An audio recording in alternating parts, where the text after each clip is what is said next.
Woo-hoo. I hope you're feeling it, because I sure am. Let's go!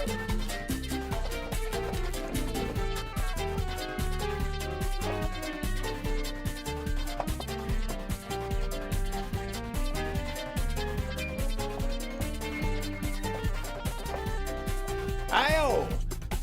Heh!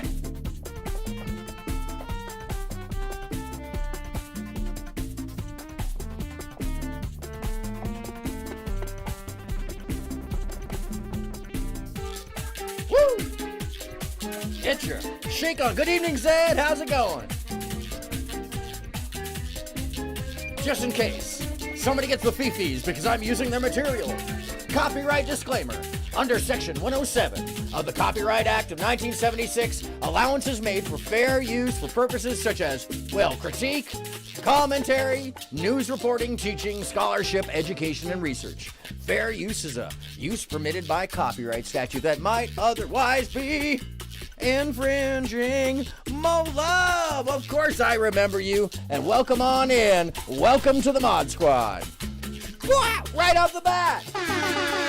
Hey, come on in. It allows you to play with the little kittens known as trolls, all you like, because I don't pay attention to chat unless there's something interesting to say. And then otherwise, it's like a bar. It's like a club for you guys. You can turn around at any time and just act like the old biking images. Of course, this may affect some sensitive viewers, so viewer discretion, adult-wise, is highly advised. Come on, let's get it on. Woo! Tonight, I've got some exciting stuff for you. I'm so excited. I love doing this kind of stream. It's, kind of close to my heart here.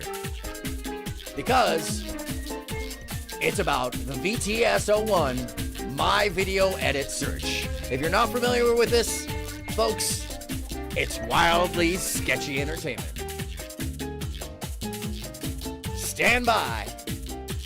Here comes the theme song of the day.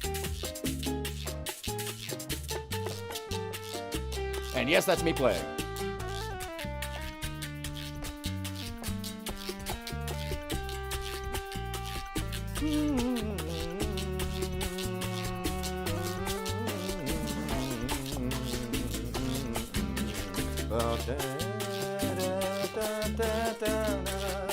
All right, let's check out the talents we find, the crazy stuff that once you get into the rabbit hole of YouTube, suddenly all this amazing stuff starts popping up, and all you gotta do is type in VTS01. What is this? Well, my friends, VTS01 is magic, and then I'll explain it to you later. But first, let's go to the theme song of the day. I just found this person.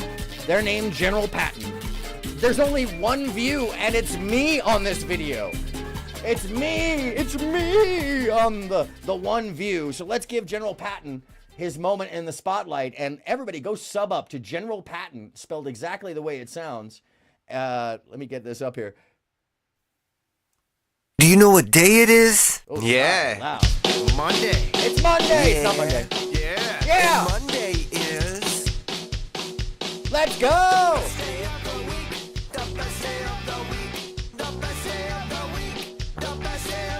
Humans are cool.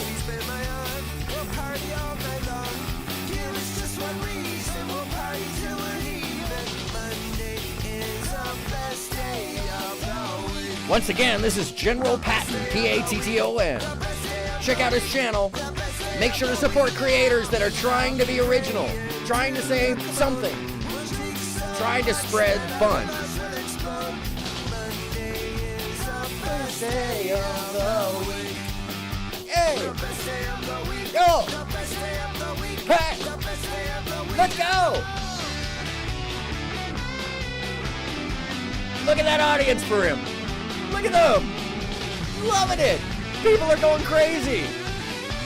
I'm the only view on this video so far, people. Go support General Patton.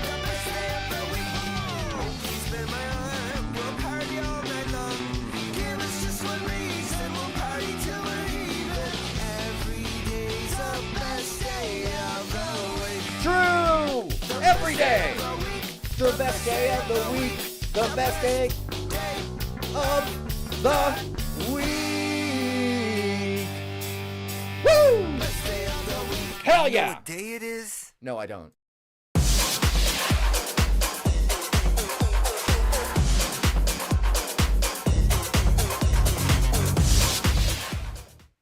Wow, isn't that amazing? I mean, that guy's just on. Here's another video of his called Gypsy. I'm just enthralled with General Patton. Why is it that this only has 3 views on it? It's from 10 days ago, so this is recent, despite the VHS style. How did I get here? A VTS01. That's a rabbit hole of things. Trust. Stand by. Gypsy.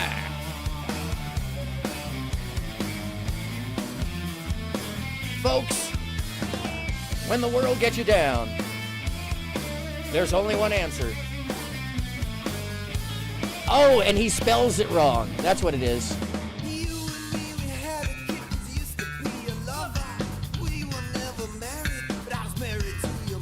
Yeah, he spells general wrong. That's why it's not like generally coming up.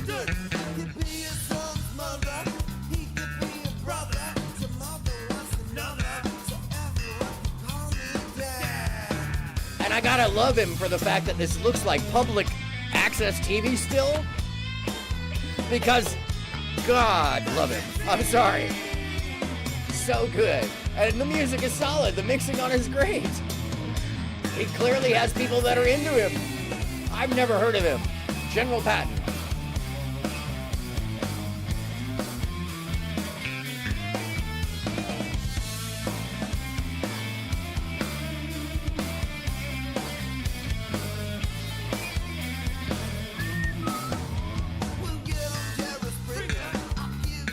All right. Hey everybody, how's it going? Hold on, let me turn this down.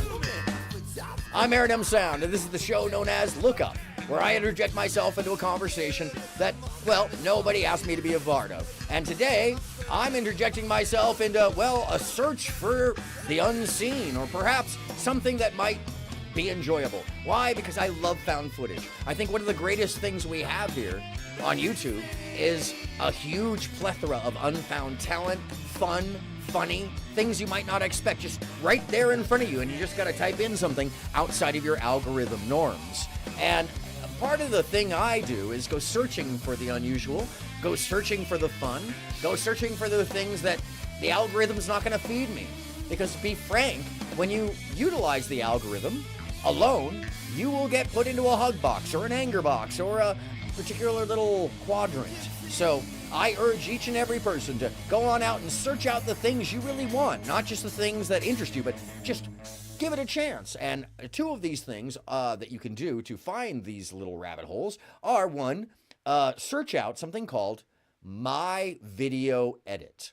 Now, My Video Edit sounds very like generic, right? Well, there it is. And the reason that My Video Edit is so expansive as far as the search is concerned is because YouTube's editing platform early on had an issue for a long time, still to this day, that if you do not name your video, it'll name it My Video Edit. And most people, first-time users, end up making the mistake of not actually naming their video, which is how you get this wonderful rabbit hole. The other one is anybody utilizing a digitizer for their VHS or DVD tape will end up, if you don't label it, with the terminology VTS01, which will lead you down a rabbit hole that is never ending, because it literally is one of the largest proliferated names in all of YouTube. VTS01, VTS02, you can just check it out. Once you get there, the list will pop open. There'll be things from around the world, from all through history.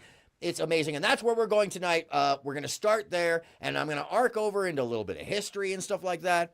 Oh, no, Lizardtree. I tried to keep it away from all of the scary stuff and just stick to the positive, fun weirdness and just good music and amazing finds. And by the way, one of the things that I went searching down today, it was kind of shocking, was the fact that if you search under comedy, there's almost no comedy on YouTube. It's all, which it used to be, just all comedy, you know, and it started making me think, why is it that there's so much focus on the negative? Well, it's because it's so easily sold. People want to hang on to a soap opera much quicker than they do, the humor, the sarcasm, the sardonic, Chris, what's happening? Welcome on back. But the only thing you should be scared about is the quality of the entertainment. So let's move on. There's something I found today. His name is Mike Karff. Oh my goodness, what an amazing animator.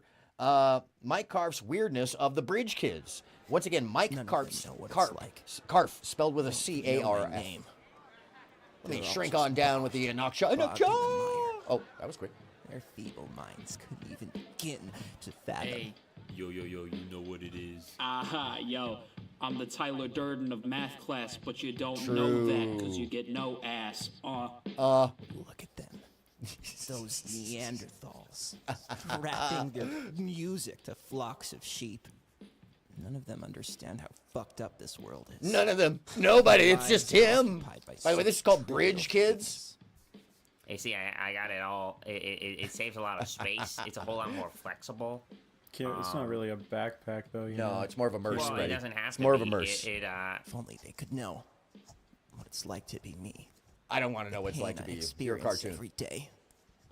Mike Karff channel, C-A-R-F, by the way. Know exactly. It's pretty damn good. This was put up about a year ago. Just how twisted it does have a good amount of views I on it. also like having something like here. Which is nice to see when you find one of these that oh my god, it actually has some views. It's sort of like my holster if I was like a cowboy in the Wild West. Unlike General Patton. Please go support General Patton. Mastermind in the world. Because he'll be shocked. He only has it's a whole lot more. I think he has under 20 subs or maybe 22 subs. Under your shoulder looks like kind of puts a lot of pressure. Which is strange because you can see his concerts. He has actual people there. No, but it's worth it because I get to have everything I need. Like I don't want to see what he says to his mommy. This kid is black. Hey, wait. Could you shut up? You're really annoying. Yeah, it's kind of distracting with all the Yo, look who the fuck. Let's check out another one of these pieces called Stranger Danger from Mike Karff. How about Zenith Laser Storm? Totally. I think it's pretty cool. I don't really know what that what is No, it doesn't mean anything. Buddy. Well, yeah, doesn't mean that's anything. The point. It's kind of like if you know, kind of. Well, I don't know. I think our name should be like something. I think we've all been here, right? Really cool that everyone. I think we've all had this moment of how about this? Well, no, that's very taken. That's taken. Yeah, it's totally taken. Yeah, of course it's taken. Well, probably because it's really good. They took. Well, no, all right. No, because I got a good idea actually. Just a word. You had to be on at the beginning of time to get my name or something like that. Yeah, how about that? Your sister's boyfriend. I don't have a sister. I don't really. Well, no, it's not your. By the way, it's Nibbles like, by it's Chocolate Chip Mini Cookies to all today. the players that we come across. It's like, we're your sister's boyfriend. Oh. Get it? Cause I just don't think that's funny, No, you don't. Take my it's word not for it. funny. We're gonna get some really good reactions with this. No. What the hell? How is that one also taken? Because of course I it's think all taken. the names are taken. All right, we're getting nowhere with this. Let's just hit the random name generator option. Oh, Best option. There you go. Oh. What the hell kind of name is this? Yeah, I wouldn't have picked this one personally. Can we restart or something? Is there any way to? Nope, you're done. You're blonde baddie 69 forever. Check it out. Over here we can. Nope. Bye now. Screwed. Are you serious? Yeah, they want us to pay. No, Mike Karff. Badass. We have to Really pay a badass. money to have a But let's get username? into the What kind the of more website is found this? stuff here. Everyone. This was something I just came across. It was attached to something else. Teachers are burning out because students refuse to follow basic directions. And it's rarely one or two kids, it's often the whole class. Because the Let's hear world- from a music teacher. The kids are different. When Clearly, they start things school, are changing. We usually don't see behaviors for a couple of weeks. Here's a really good example of how I know the children are different. I've been teaching for 10 years. I'm gonna pretend this knife's a recorder. Okay. Okay. You do recorder. You give them the recorder. And By of the way, course, can I just even mention though that you- recorder is Satan's instrument? Just flat out, that is just whoever came up with the idea of the recorder as an instrument, shame on you. Anyways, no, it's Okay, it's like a these are our bastardized positions. We're flute. at rest. For me, this is 1. This is 2, fixing our hands, and 3 is put in, right? So if I True. like 1, it's in your lap. Even though you're doing that, there's gonna be, as soon as your back is turned, somebody's gonna toot on it, okay? They're gonna make the noise. They're kids, And you we can't know give that's gonna instructions happen. when they're tooting. So Yeah. here's what Tooting. I do. Kids because tooting. we do recorder karate. I Big go, surprise. Hi-ya, and I lift my recorder in there. And for 10 years, And by the way, she goes, hi-ya. The rest of us go, hi-ya, right? I mean, like, it's just like, it's built into us. Hi-ya! Hi-ya! Hi-ya! I'm sorry to say, the brains of America have been really, really warped, clearly. kids have always gone, hi-ya. Okay? Yeah. No, that's not what happened. What happened was, hi-ya. And the kids went, oh yeah. Like, completely in unison. Completely in unison.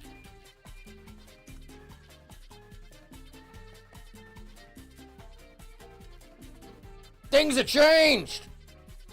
I don't think it's for the better. Ah! By the way, shout out Forced to Wires, back on the air. Carl DeLongian, Master Wizard. You wonder where I get the ideas from? Look no farther than Twitch. And Carl DeLongian, Master Wizard. Anyways. Where was I? Oh! Visitor simply turned the crank, and to the astonishment of all present, the machine said, "Good morning, how do you do? How do you like the phonograph?" And that sounds simple enough. That sounds like, you know, the guy walked in with a magical device. He comes in, starts going, hello, good morning. How are you doing? How do you like my phonograph? Yes, except he wasn't the guy who came up with it. No, no, no. No, no. Rather, it was this gentleman right here.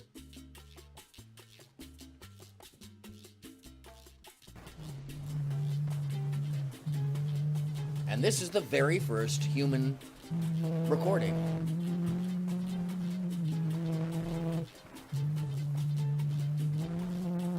Terrible, right? Quality's terrible. That's because what he's doing is actually singing into a device that's tamping in the vibration. Probably made shortly afterwards, another of Scott's phonograms contained the opening lines of a 16th century play called Aminta by the Italian poet Torquato Tasso. Hey, This what's is an happening, earnest Betty? How you recording of feeling? Intelligible human speech. Good evening. Hold on a second. Been a minute, Betty.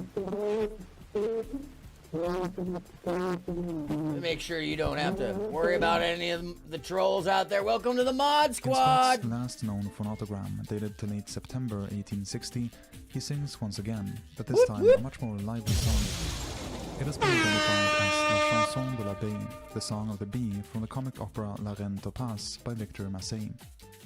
It was first performed in So once again, what 1856. you're hearing is not actually recording onto a cylinder. You're not hearing recording on a wire. You're hearing the recreation through HD. Well, it's HD remake. I'm not even sure how they did this, to be frank with you. Other than what he's described is that they filmed the images and put them through a process of recreating that vibration. And so what you're hearing is a recreation of a visual recording of the sound, because a pen was writing these scratches, not being put onto a cylinder, not being put onto a record, it's very different than anything you may be used to. So that's why it sounds so noisy and weird, and why it doesn't sound clear, because these are just the drawings being recreated into the audio that originally developed them, or gave them down to the little pen, you know, the vibrations. It's a computer recreating that. But it's as close as you're going to get to the original sound. I find it fascinating. There was no way to recreate this guy's audio, by the way, Just before 4 this. years earlier. What's happening, Pixel T? Come on in, the stream is fine. These are the very first recordings humans ever made. Not on the phonograph, but on this very strange device that this man would talk into, and then a pen would write down the vibrations. There was no way to actually play it back until recently. Found footage, oh!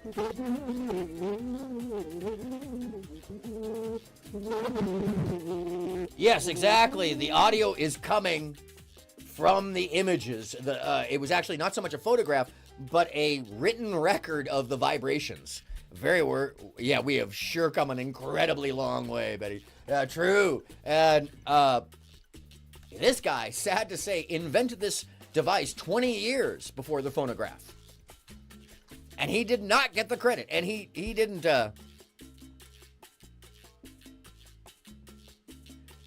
Yeah, and all the stuff we got now, true, is always 20 years behind. I mean, there is holographic imprinting in quartz crystal now that can keep up to, multiple terabytes in a tiny little cell. I've seen some of this stuff. And some of the things they're using for quantum computing in the background is quite astonishing. But the playback systems, pretty soon, folks, instead of a TV, you'll have what looks to be a fan on your wall, and you'll turn it on, and three-dimensional images will pop up in front of you, so we won't be watching a two-dimensional image anymore. I know, because I'm sending them out on concerts now to make massive imagery.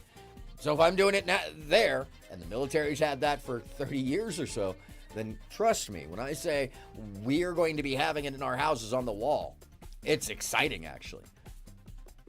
Yeah, holographic. It's really wonderful. If you look up a fan hologram or fan-style holographic displays, they are magical, especially when you get the big ones, or you use them in combination with one another, overlapped and overlaid, and some of the things we're doing with what would be conventional video mapping and adding them to those devices. Woo!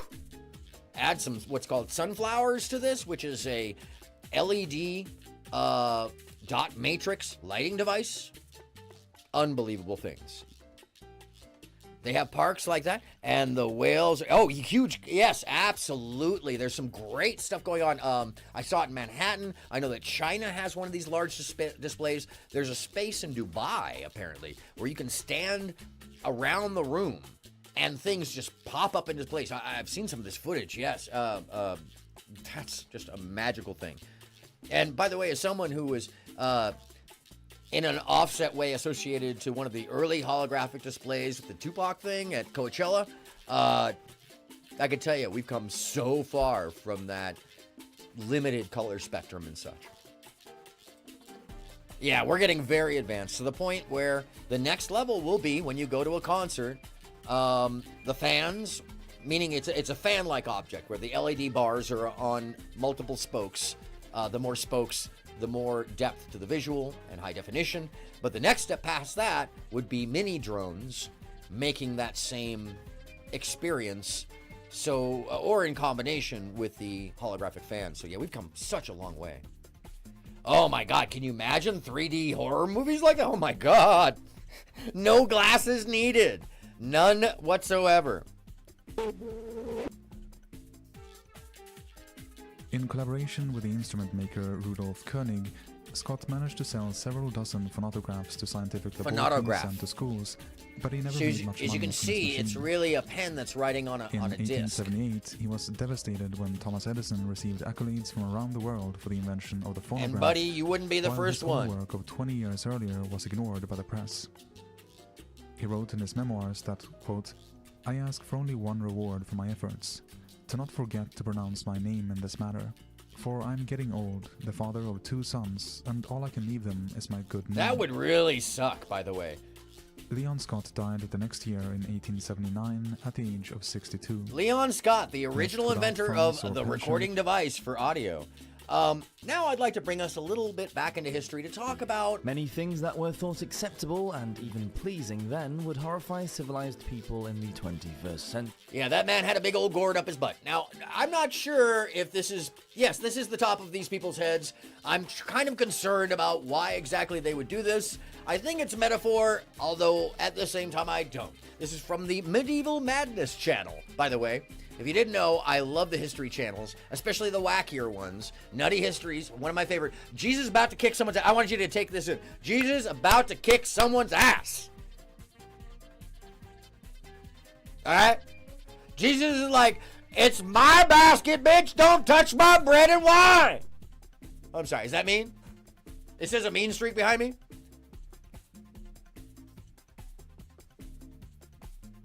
Oh, really? You had an Edison cabinet? No, well, that's very cool. Yeah, History is one of my favorite things, and although we'll be going in and out of that stuff today, and actually culminating at the end, we're gonna watch some MMA stuff, and I'm gonna just break it down a little bit because damn, wow, did I just crackle out of there? That was weird. I found this one of these amazing fights from Brother Jumbi, and oh man, I think it'd just end off the evening really cool because it's wow, and there's a little history of him there too, but we'll get to that. Found footage. Speaking of found footage, you know, when you go down the rabbit hole, you'll find all kinds of amazing things. And if you have found footage, feel free to call in, or if you have something to say about something you're seeing, feel free to call in. The Discord is open. I'm not using StreamYard anymore because StreamYard sucks.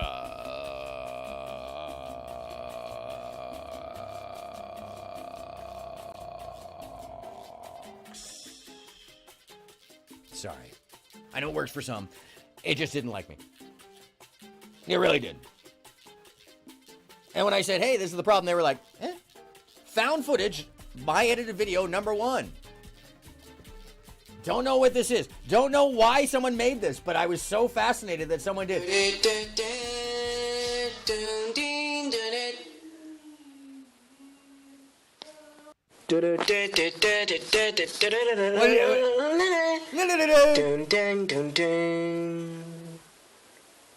This is Connor Werner. Oh, Connor Werner's channel from 8 years ago. Connor was probably what, like, who knows how old Connor was? You can know. Yes, we have a 1970 stereo console cabinet record player. Oh, I love that. My Marantz passed away some time ago, and there was no, the caps in it just died out, the capacitors, and there was no proper capacitors to replace them, and or at least none that I could afford because it was just ridiculously expensive. And so, yeah, I'm sad to lose my 70s stuff as slowly these things die off. So if you have stuff like that, more power to you. It's so important to keep those pieces because especially that solid state era, things just don't sound quite the same. There's a lovely little bit of dissonant distortion in the background on things, and it gives it a depth and maybe a granular quality sometimes that, I think we're missing nowadays. My take. Anyway, I want to watch this one more time. That's rad. And you're in a great place for that, too. Throughout the Midwest and in the East, towards the North, folks keep stuff forever. I love that he's making his own ABC. Like, what inspired this for this kid? All right. Found footage. That's under the actual my edited video. Now here is one of the more weird, strange, I'd call it stitch of the day. I found several hundred of the video that I'm about to show you. Not only on this person's page, but on multiple pages. And it ranges all over from the weird and demented to the just plain weird to the editing practice. And I don't know what to make of this. Someday I'll figure it out. Maybe it's something I need to put through a spectroscope or something. Maybe there's hidden messages. I don't know. But what... Oh, I love that. On the 70s system, you're playing Christmas records, no less. That's even more cool. So this is a weird little piece. Just expect that this is some weird ass shit. This is by Craft Z Arts, ! Craft Z Arts, ! Capital C. Craft Z Arts, as in Craft C, but with a Z. And this is the one that I found that was more like not insane, let's just say.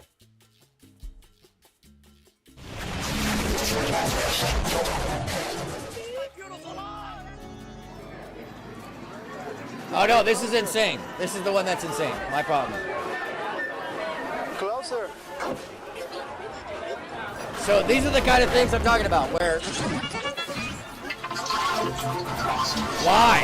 What the hell was that? What am I seeing? What are these people doing? And why is it Klasky Sasupo? So this is... I'm going to go to this person's channel, by the way, real quickly so we can take you down this rabbit hole because if you were like, oh, that's really fucking creepy. What did we just watch? Yeah, no, exactly. This is not the only one. There are hundreds of these. Hundreds upon hundreds of these. And they're all stitch edits. They're all on top of one another. Yeah, it's something to be found. And I'm going to this channel real quickly because the Klasky Susupo thing is what basically a lot of these folks seem to be doing, and this is another one of them. It is 6 + 1 = 7 Klasky Susupo, and when I say that they're like adding up Klasky Susupo, I'm going to go to the end where it's 39 Klasky Susupo. So I'm not really sure. Oh yeah, I'm not really sure what this is about. It's like absolute stitching, editing on editing on editing, and like I said, there's a bunch of channels doing this. That was the total extent of that, by the way. That was the 34 Klasky Susupo. This is 34 Klasky Susupo.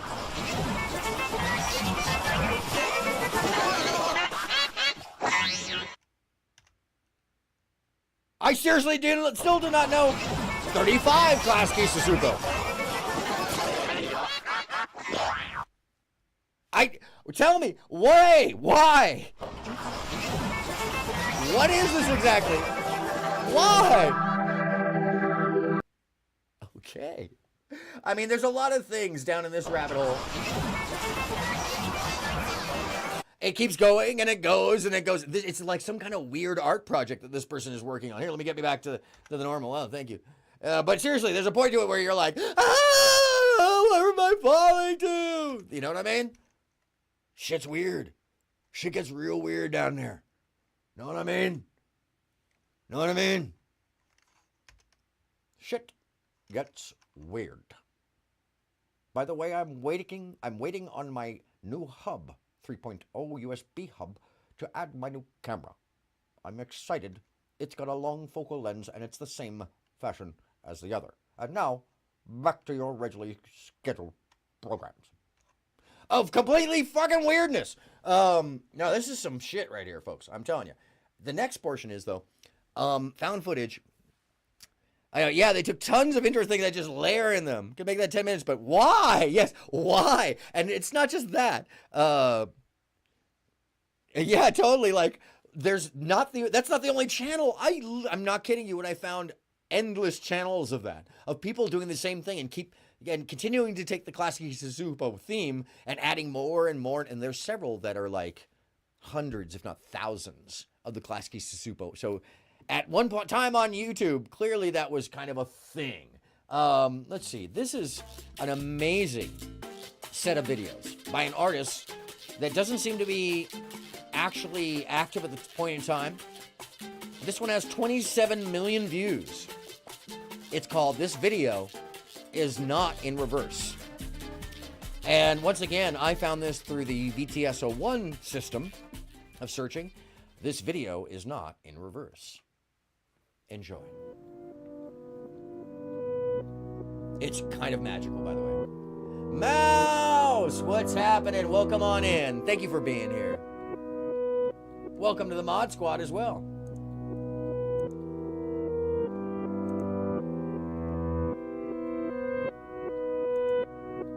Oh, what happened? Oh, a second. That didn't work. And this is not in reverse, by the way. This is what this is called. And also, just so you know, apparently this is not in reverse. Welcome to the Mod Squad. Thank you so much for being here, Mouse. It's truly kind of magical because he's saying this is not in reverse.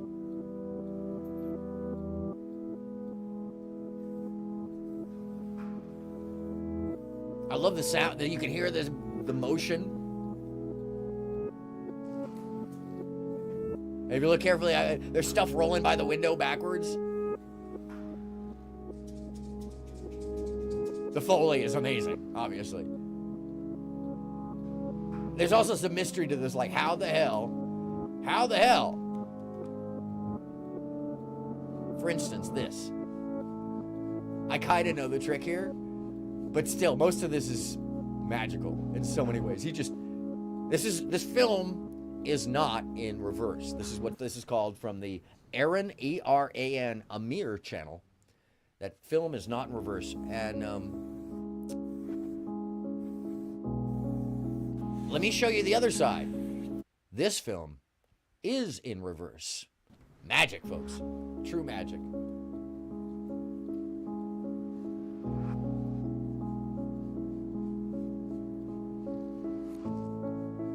The mustache goes away, right? Because I think he paints it on. I think he paints it on the first time. I don't know how he does the candle, though. Well, you don't really notice the candle. The clock ticking now forward instead of backwards. Nice, Mouse. Glad to hear that. Glad to hear that you're having a good day, too. So this is, once again, this video is in reverse. Yeah, he did shave on his Sammy. I thought about that too. I'm like, that's kind of gross.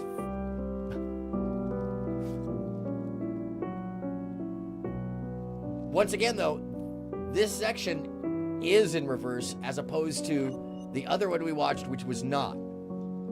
It's, I mean, mind-bending in so many levels.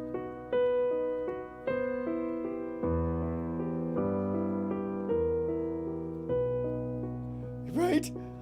I mean, how much time did it take to think this all out? And this, how does this work? That's got to be a trick. How does that work? Well, because he spits it out in the first one, I think. What's up, my cunt? I had to scream that out. Yeah, once again, that film is in reverse. And now, further down into the my edited video, I feel like everybody saw this, but this has 2,600 views, which I was shocked to find only 2,600 views. This is a classic example of things that were just so common on YouTube a while back and in the early days that were so enjoyable about YouTube because you just catch those moments that that simply, well, you knew weren't supposed to be caught. Which I give you my edited video from Super2Bro, the channel Super2Bro, with 2,600 views. 20 seconds long. Yeah, Tootsie. Yeah, get into it. Oh.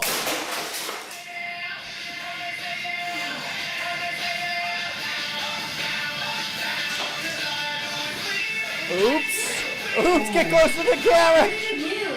What are you gonna do? I put my hands up in the air. What did you do? Oh my god. Oh no, do you want to see it again? Oh shit, and it's caught on video, kids. You're screwed. Screwed. Screwed. Yeah. Rock out. Okay. Oop. Oh. Ooh. Yeah, you probably shouldn't have put your hands up that high. Ooh. And you know that's Dad's room. I put my hands up in the air. Yeah, he did. He did. How did that? Oh my god. Oh my gosh. Someone gonna pay for something. Someone to be pissed. Also, I don't know if this is the next piece, by the way, is just an example of, it's called Stop Motion Master. I'm sure that this is a young person or somebody just experimenting with stop motion, but I want to bring to you just a brief moment of people who work hard. It may not be great, but it's earnest work. It's earnest ideas. It's earnest creativity.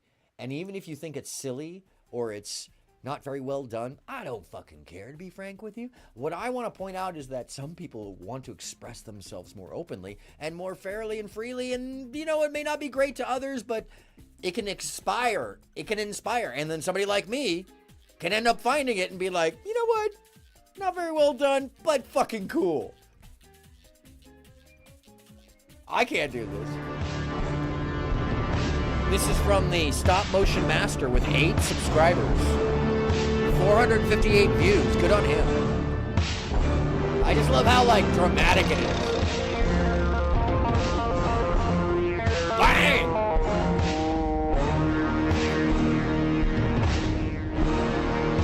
Stank face music.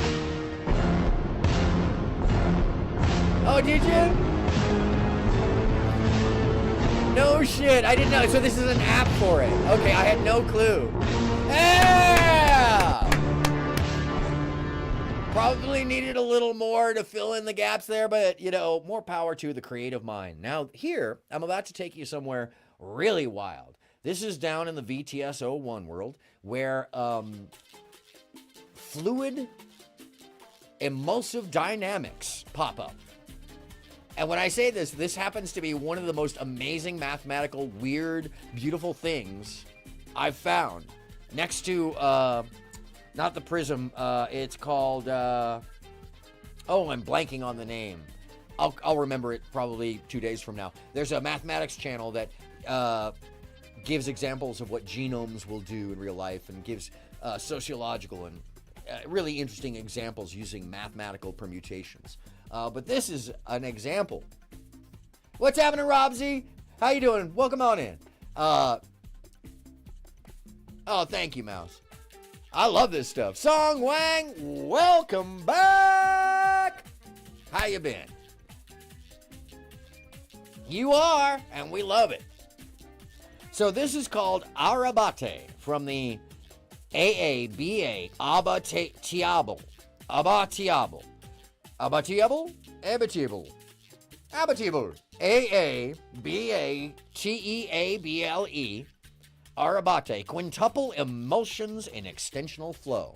This is not art. My friends, this is math.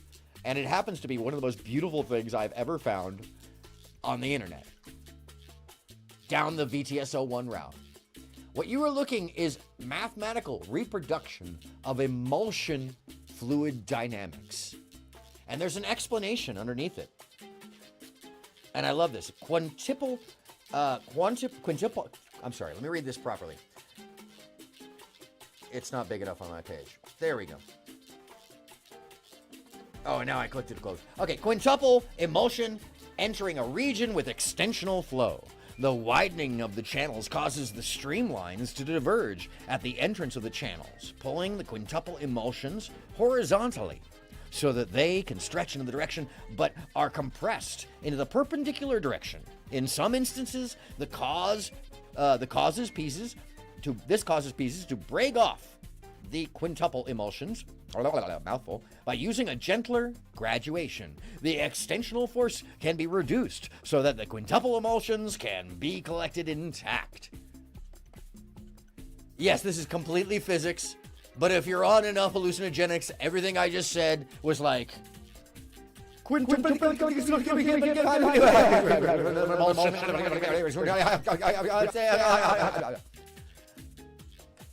It's kind of sounded like that to me, by the way.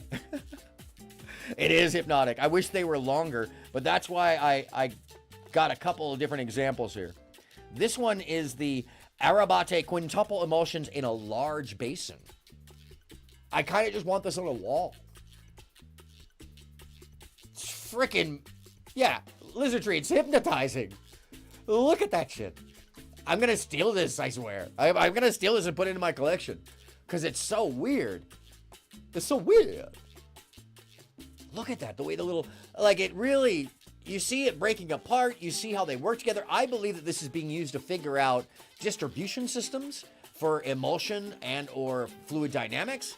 Yeah, super accurate. Yeah, absolutely.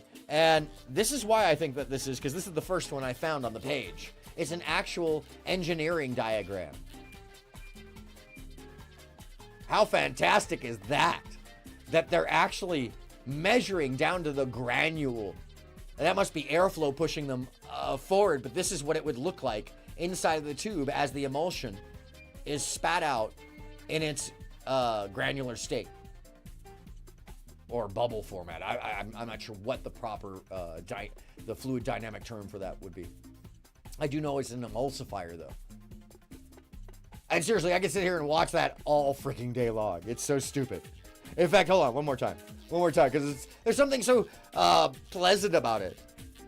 We need this on the wall in 3D. True, absolutely, Lizardry. It's so weird. The whole page. It's AABATEABLE, Abatiable. He only has 72, or they only have 72 subscribers. Hold on a second. Yeah, I'm subscribed. Just want to make sure I was subscribed. Yeah. And in fact, let's look at another one of these, just because some of this is so... Ooh. Pico injection, meaning at the pico level. That's what we're looking at as pico-sized injection. Whoa! So this may actually be visual. This may actually be film. Whoa! All right. All right. One more. Quintuple emulsification. It's art. It's super art, but this is real, right? Like just super. Pico is very small. Yeah, the pico measurement is before nano, but after deca, right? Oh. Parallel drop detection with zone plates. What is this? We're watching particulate matter. That's real film. Wow. Hey, what's up, Rogue Gunfighter? How you feeling this evening? We are looking at found footage currently on the page Aabatable. Aabatable? Aabatable. Make sure to subscribe and like. There's tons more on there. It's really enjoyable stuff. Now, on to the University of Iowa School of Arts and Art History. 40 views from some time ago. But I thought I would share this because this is such... I'm sorry, folks. This shit is cool. And very dreamy. Anyhow. And I wish it was longer. Because it's... I think we've all been here in this liminal state of seeing the blur just with our eyes 3/4 closed, you know? Knowing that there's some image beyond. Let me play that again. It's 40 seconds. It's not even 20 seconds long. I'm sorry, it's 12 seconds long. But what a dreamy, beautiful image. Strange, paradilic. Found footage is amazing. And this would be under the My Edited Video format. Once again, what we're finding and seeing is videos that have been placed up on YouTube accidentally, essentially, under terms that editing programs give them. For instance, VTS01 or 02, which is the identifier on either photographic storage, or nowadays digitized photographic storage, or when you digitize VHS tapes and such. And we're going to get to some really cool stuff coming up here soon. I'm actually about to get to one of my favorite pieces here. I think a lot of people have seen some of these people back in the day because they went viral. But I don't think most people have seen this one because it doesn't have as many views. It has 70,000 views. From Nicole Paris's channel. One of the baddest ass videos I seriously think I've ever found on YouTube. I don't want to hype it too much, but hell yeah. Me and my daughter Nicole, I guess this will be battle part 2. Part 2. Most of you folks say that she won, but that's good. That's bro, good. I'm sorry, you're good, but she's...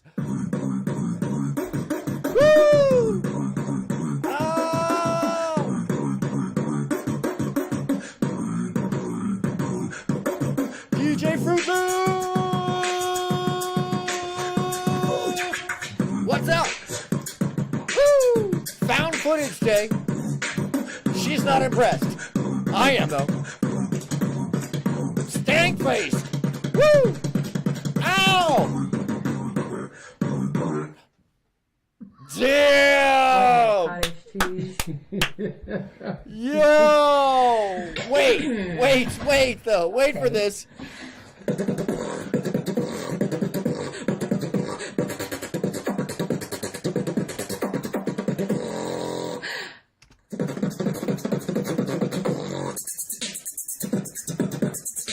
Woo! Oh! Ooh! Oh, thank you, Tripping Out.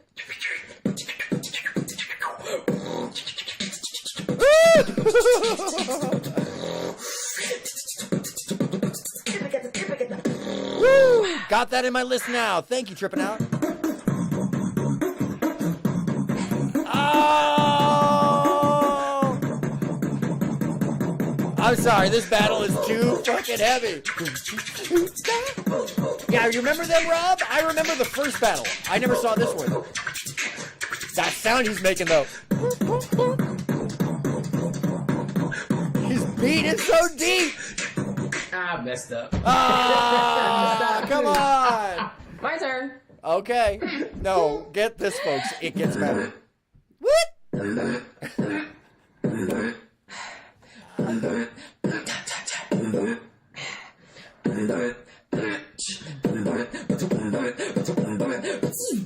Drop it.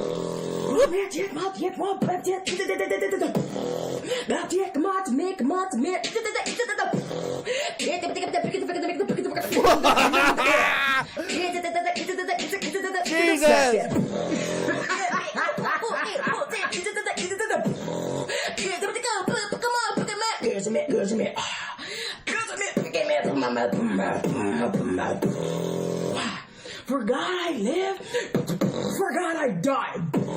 For God Damn. I live, for God I die. For God I live, for God I die. For God I live,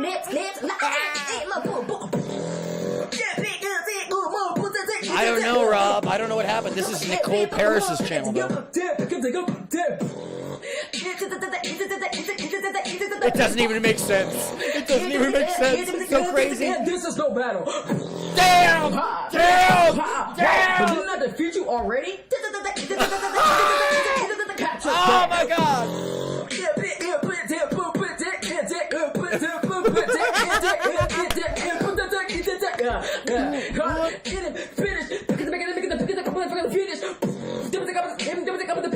What the hell?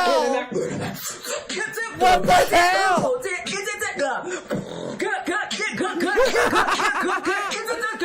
Yeah. Round two, no more. Round two, one.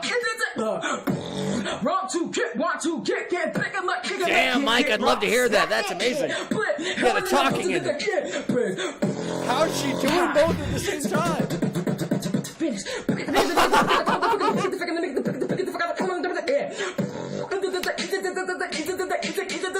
The snare. Finish on that. Ha! Damn! Oh! Yo! Yo! What the fuck? Oh, man.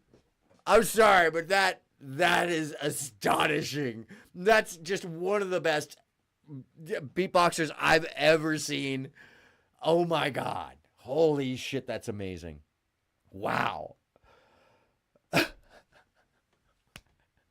Let's all take a moment. Let's all take a moment. If it hit you like it hit me, it's like, wow.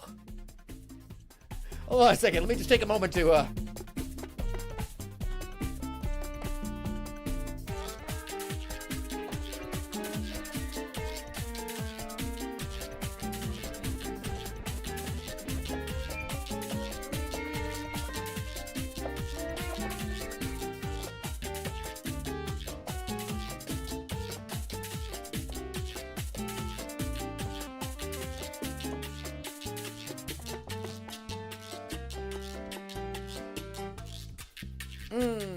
just get a little groove back in our souls, right? All right. I know, Lizard Tree, I want more of that. Hold on a second. I definitely want more of that.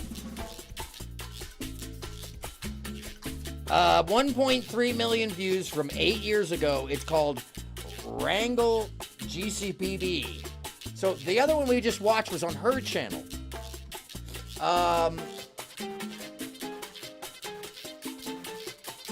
This is the original.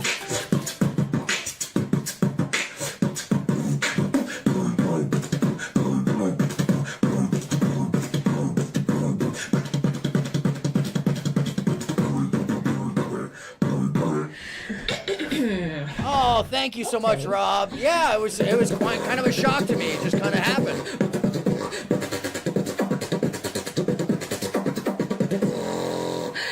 And by the way,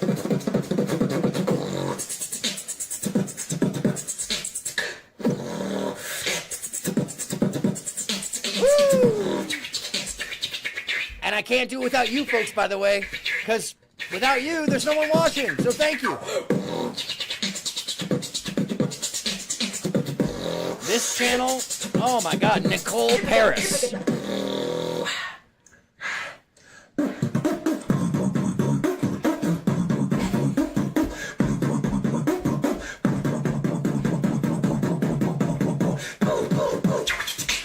Oh, that's sick, Rogue. I gotta find that. If you got a link, send it in. I'll play it. I love tonight is all about found footage and the amazing talents of people and wildness.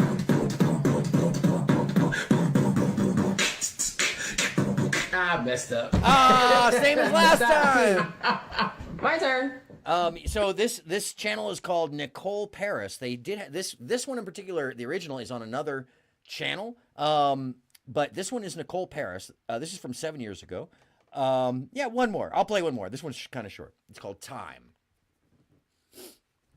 Sorry, my nose is leaking. Woo!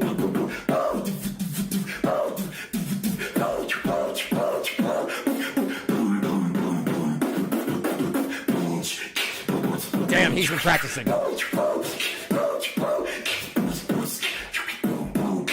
Sick.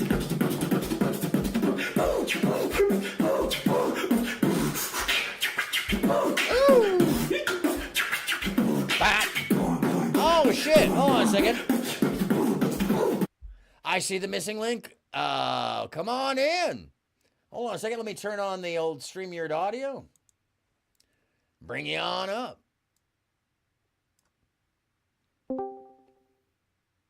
Missing link live. Can you hear? Oh, hold on a second. Is my audio feeding to you? Missing link live. Can you hear me?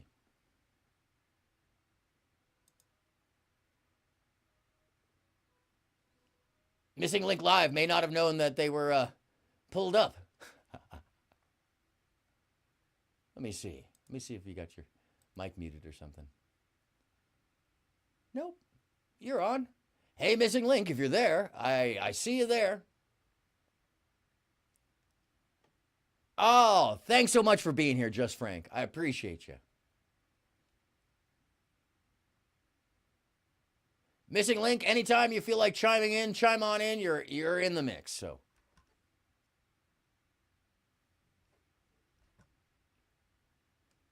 I think maybe the audio may not have been connected on your side. But.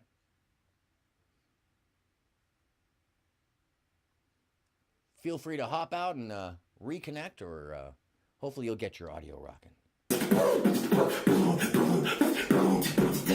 Oh yeah, Ro, go ahead and put the link in the chat. You're you're one of the mods like everybody else, so you can put links in, and then I'll pull it up and it'll show up in my history.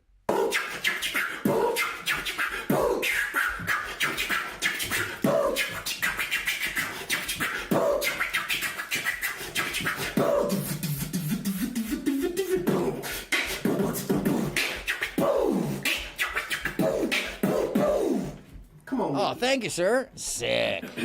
Come on now. Oh, I have seen that. I've seen that. Yes, this is an awesome fucking video right here. Thank you for sending that in. Oh, hey. Missing link. There you go. Hold on a second. Hold on. Oh, there you are. Give me 1 second. You're actually. My daughter Nicole. You're I muted guess this right will now. be battle point. You're muted right now, so let me see if I can unmute you. Nope, that's on your side, sir. It's down at the bottom. Hello? There you go. Hey, how's it going? Good evening. You can hear me? I can. And we can also hear you live. You are live, sir. Welcome on in. How you feeling? Good. I don't use Discord at all, but I just linked up to your YouTube channel and it said click onto the Discord, and I've connected with a couple people on Discord, but I don't really use it, so I just connected and I had no idea. You just started talking to me and I'm like, what the heck is going on with my phone? So I had no idea. Yeah, especially because if you don't see that you're picked up, or Discord is a funny thing this way, by the way. So I've definitely there's a hang up button at the bottom too. You can accidentally stay on Discord for hours not knowing that you're in some call that like 3 people can hear you in, and they're like, dude, mute, and then you'll get muted in the server. But so what happens is, like, in Discord you can come into a room and you can't see the look up live panel because it's hidden. So once you're in the green room, you're just sitting there going, well, where is everybody? And then I pull you up, and if you don't see that you got pulled up, you totally would miss it. That's what happens. So I appreciate you being here, Ross. How you been, man? What's going on? Doing all right. just every day's a new day to just be a little bit better than the day before.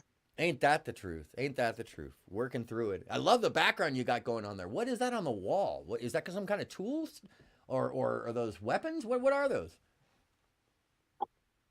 Oh, you can see my video? Oh yeah, you got your video on. If you want me to, I can turn the video off right now. I'm sorry.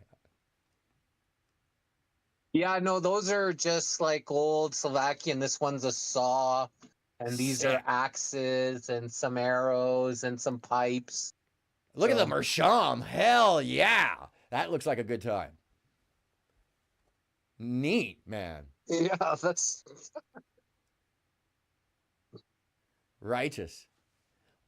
Fascinating, because I couldn't see me on the camera, so I didn't know that you could see. Yeah, unless you've got the little thing at the corner that pops up and says that you can preview your own video.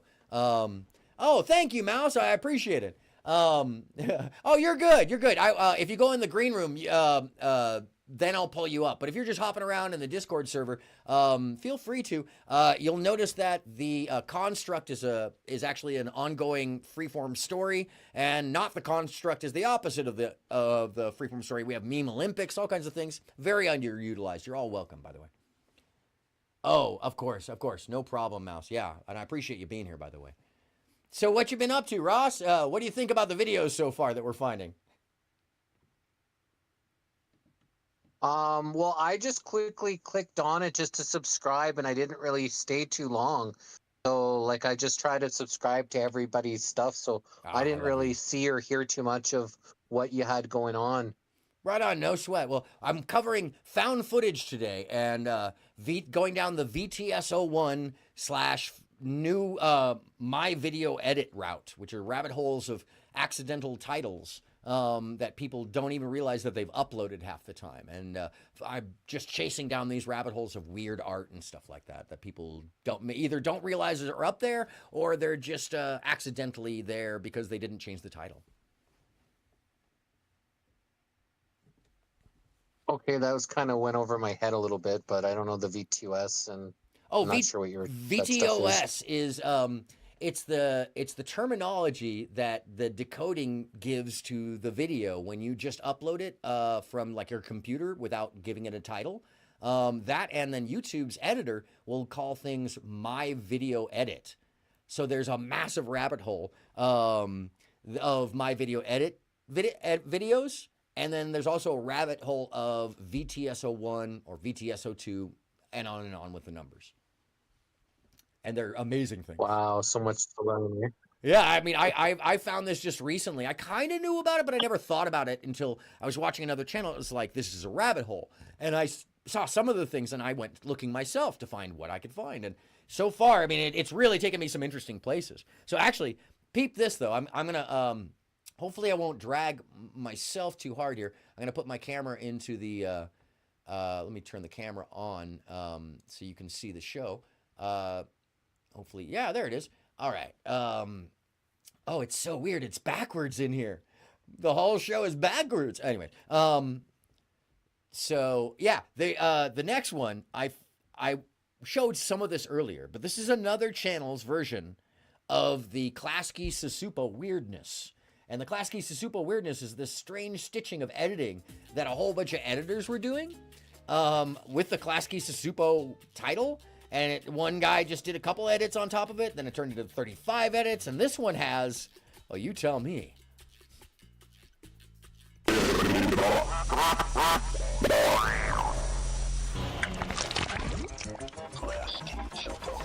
I think they just took a bunch of hallucinogenics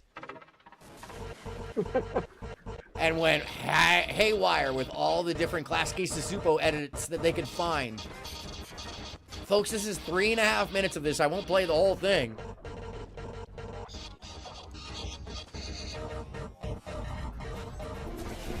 But, I mean, like I said, there are many channels of the time period. This is from about 6 years ago, that apparently this was an editor thing to do. Right? Just some, That's pretty cool. It's pretty wild, right? Yeah, really cool, man. You know what's fascinating about this all transpiring? I actually wanted to link up with you because I'm not sure if you know about my channel where I No. interview people from all different walks of life. No way. And I just feel that you're very intelligent, and I think our audience would benefit from an interview with you. So I Anytime. wanted to somehow link up so we could book you in. Anytime, man. No, I'd love that. And now you're, in fact, here, hold on a second. Here, let me make you my friend on the old Discord. Hold on a second. Oh, add friend. Booyah. And then you just accept it up in the friends section, and you can hit me anytime, give me a call, or write me, and we can hook it on up. I appreciate that. That'd be wonderful. Thank you for thinking of me. Where is the friends section? Like I said, I don't really know this, this thing. I actually got on here because I interviewed a guy, Will Keller, who's he does the graphics for Mark Passio. And so I wanted to invite Mark Passio to be, because we've interviewed lots of very well-known people on our show. And so I got onto Discord. He said I had to get onto Discord to invite him, and I invited him, but I never got a response. He looked at the message, but he never has responded to me for some reason. But so that's why I started Discord, and I don't really know this thing at all. So up at the top on the left, you'll see a little, like a controller looking thing, and it'll say direct messages when you hover over it. And when you click on it, it'll take you to basically all the direct messages and such. And up at the top, along the top panel, is your control systems, basically. And you'll see a pair of people up there. There's members list and friends. Let me just make sure I'm actually telling you to do this correctly. It's in the top bar in the direct messages section. Found it. Nice. Okay, I just accepted, and Machine Light sent me a friend request too. So I didn't know, because I saw his had a Discord, and I connected, but I never been on his Discord, and I saw a friend request from him as well. Yeah, this happens very often. That I know when I go for like a week or two or a couple weeks, like I went for a month and a half not checking anything on Discord, and I went back and there was 8,000 or so notifications from all the servers I'm in, and hundreds of messages from people because I wasn't paying any attention. So if you don't have the messenger on or the notifications, you won't ever hear them. And it is a kind of confusing thing. So if you ever need any help, by the way, I can totally help you figure your way out. It's a very odd system if you're not familiar with it. Despite the kids are like, oh, super easy. Come on. Okay, so our next available date is March 7th. So we're usually booked with 2 months in advance. So March 7th is the Thursday, 8th is a Friday, or the week after. So are you interested in the 7th, 8th, 12th, 13th, 14th, 15th of March? Yeah. If generally Tuesday or Thursday, Tuesday, Wednesday, Thursdays are generally pretty good. So Thursday is the 7th. Okay. And then Tuesday is the 12th. So 7th, 12th. Let's do the 7th. That would work out great. Do you have a number that you like? As far as like which day? Like the 7th. The 7th is good. The next available is 7th. Yeah, that'd be great. That'd be amazing. Wow, you guys are booked way in advance, Ross. Very cool. That's exciting. Thank you for thinking of me, man. Once again, that's a great honor. I appreciate that. Yeah, you're welcome. We've done like 640 interviews in like the almost 3 years that we've been doing this, and we've interviewed people like David Icke and Del Bigtree, and 60 doctors speaking out against the agenda. Lee Camp is a political comedian. We focused a lot on the people that were being censored for the first year of the craziness. Oh wow. So people that obviously were being hidden and censored and shadow banned.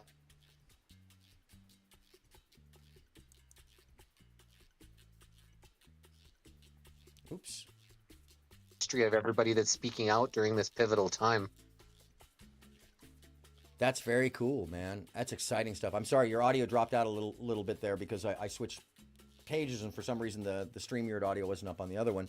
But I just want to reiterate what he was saying is that they've been interviewing people to get their message out over this time period where people have been censored.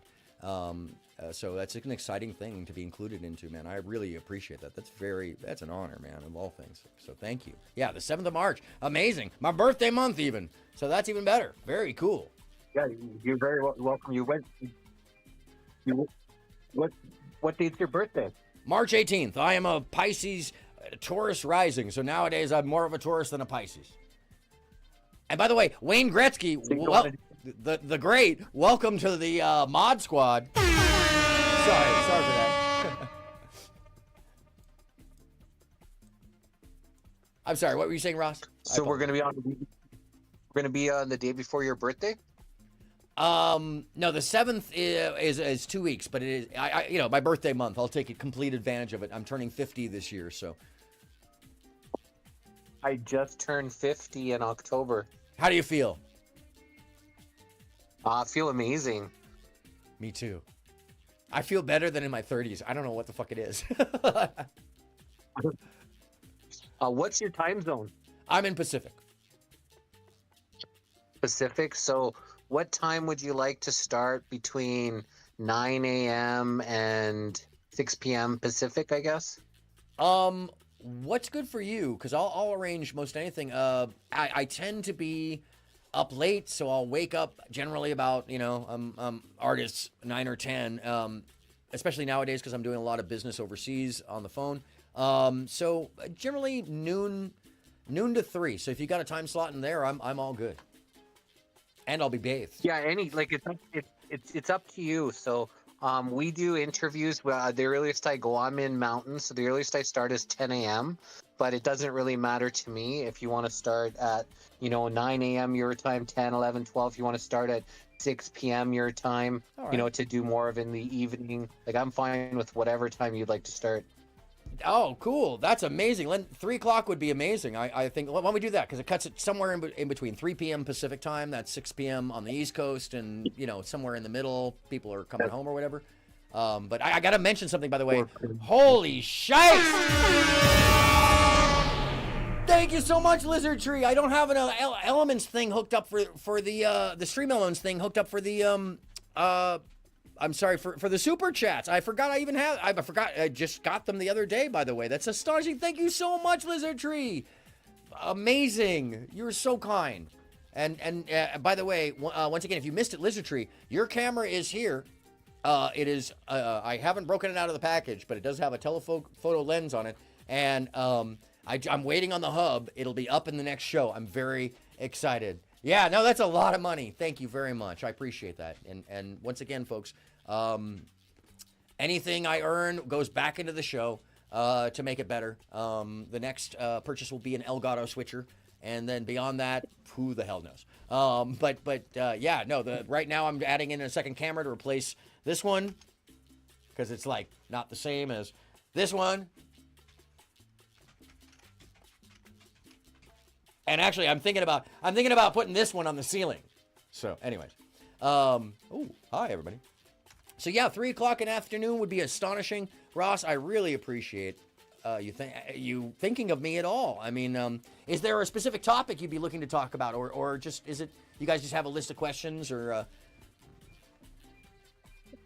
Oh, so what it is we look to find any missing links about you or the world around us that you'd like to share. So I ask you to tell us about yourself, and then you just tell the audience about you, about your ask about where you grew up, your experience, your education, and then with what your knowledge is and what your you send me your bio. I just ask questions, whatever source guides the way. I just pops into my mind at the time.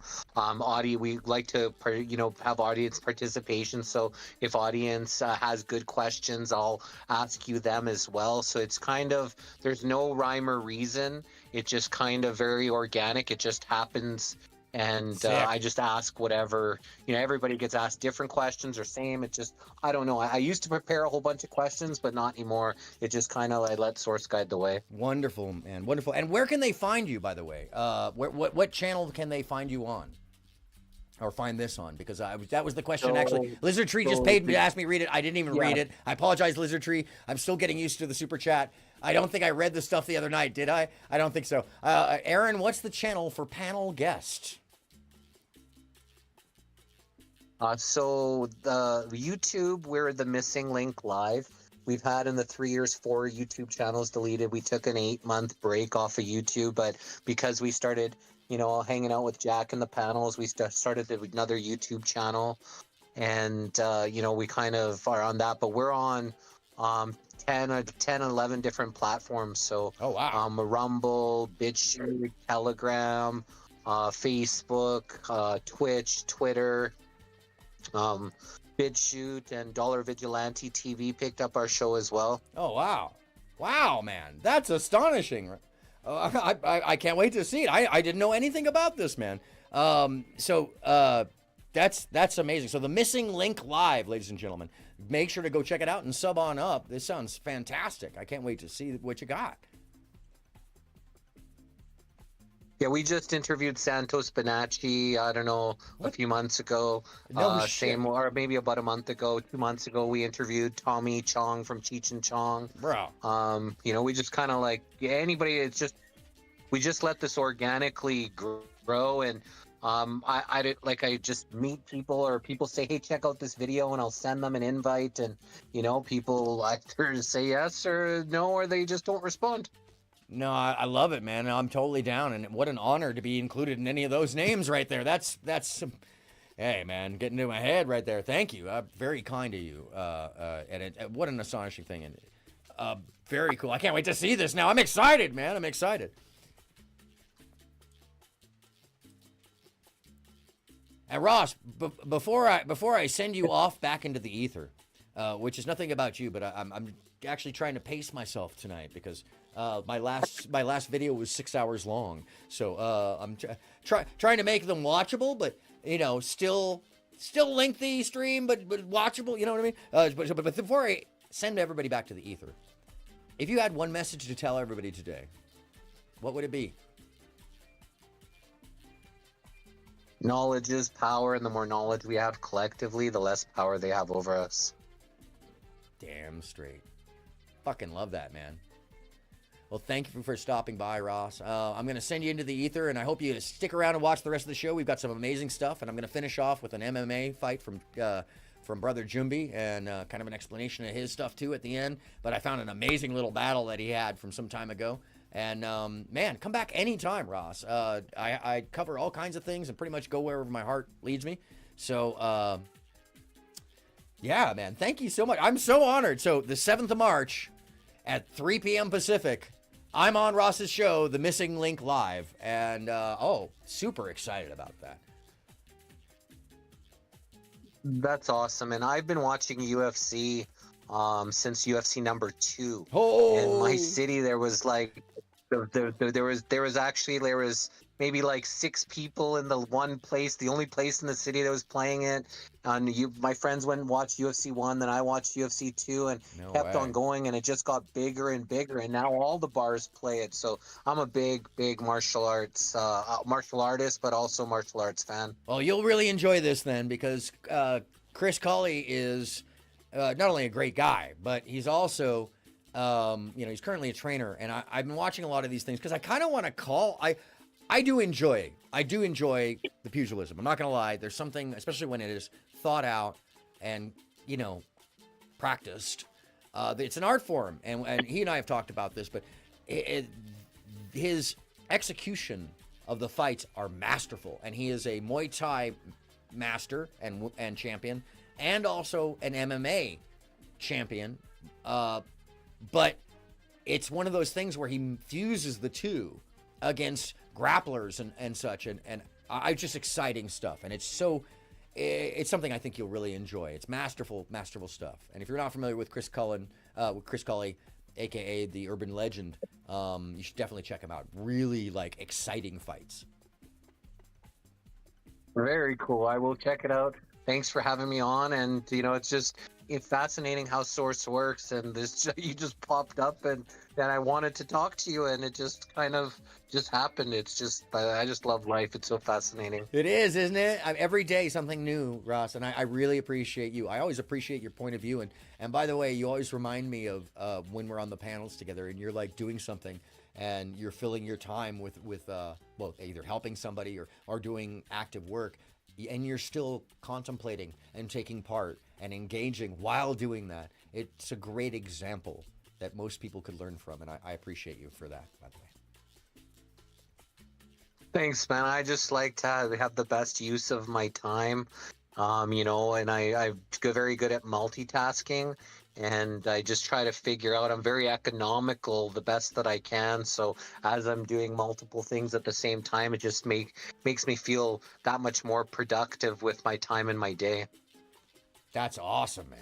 That's awesome. Well, you definitely, clearly are a master at some of this stuff, and you were saying you've done it for a long time, so I appreciate you for it. And more people should check him out. And once again, his channel is The Missing Link Live. Lizardtree, thank you for putting that up there. I really appreciate it. And thank you for being here, man. It's a pleasure to have you. And I will be sending you back to the ether now. Enjoy and fly safely. I stole that from Wick. He says I'm sending you to the void. I can't take credit for that one. I just gave it a different name. What is tonight's topic, my insane world? Well, first, it's that you just got added as a standard moderator. Welcome into the Mod Squad. We are covering found footage wildness. This is an extremely extensive piece of the Klasky Susupo edit period. Makes no sense. There's at least, I found at least 10 channels with these kind of things proliferating on it. All the same video, just continually added to, and wow. Holy mackerel, by the way. Pull that out of frame for a second. So once again, this should be on the Triangle the Object Thingy channel. Triangle the Object Thingy channel. I try to make sure everybody gets support.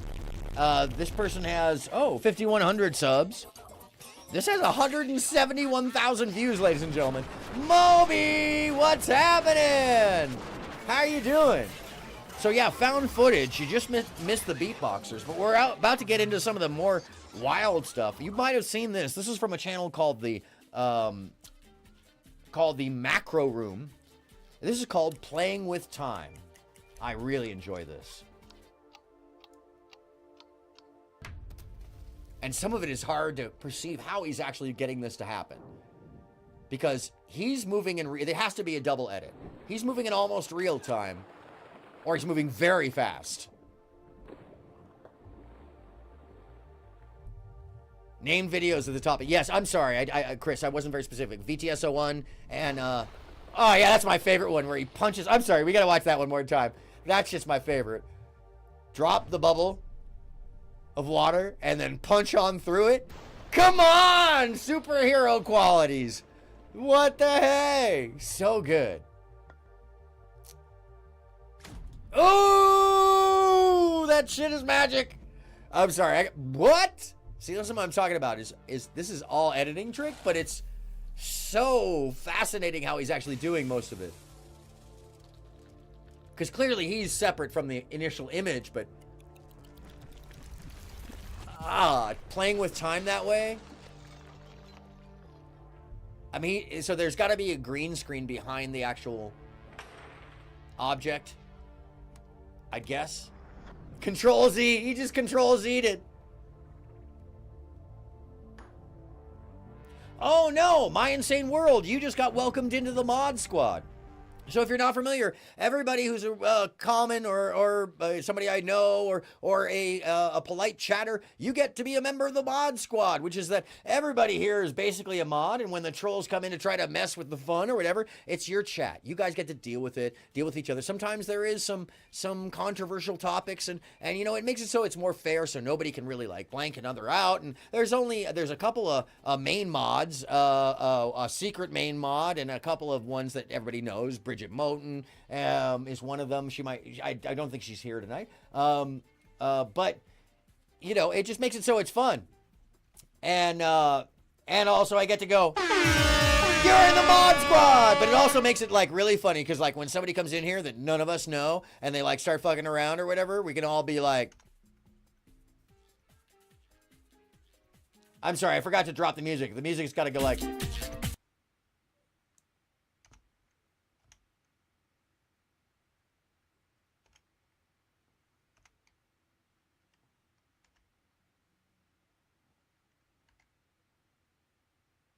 That's what it's like. Anyways, when they come in. But be nice. We're nice anyways. It's all fun. Provo! What's happening? This is right up your alley. Found footage. We're going full found footage tonight in the VTS01 world. Down that rabbit hole, as well as the My Video Edit. The innocuous names given to accidental edits. This is from Macro Room, though. I got there from the VTS01 route because one of his videos was in the VTS01, which is really funny.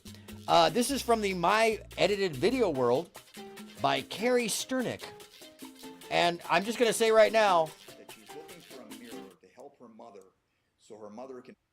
I have no clue why this was made. Linda writes us that she's looking for a mirror to help her mother so her mother can put her hearing aids in easily. Linda, you need our advice. You do, Linda. You don't need a mirror. Clearly. Almost. No.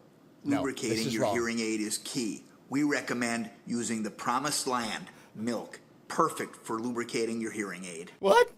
After pouring your Promised Land milk, lubricating hearing aid fluid, Promised Land milk. Container. Wait, I'm sorry. He said Promised Land milk lubricating hearing aid fluid.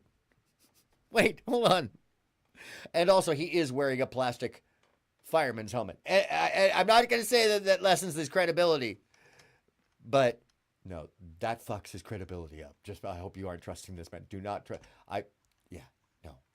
No. That's milk is. He's got his ear. Is that just an earbud he's got in there calling it a hearing aid? Nice and wet. Get his hearing aid nice and wet in the milk? You must use your Joe and Kerry Show special hearing aid applicator. Clearly, For this applicator is $9.95, real. you can get this from the Joe and Kerry Show. Here it is. Now you'll notice it has two parts. They are connected. I think the hat and the gun came together in the same package. I'm just saying.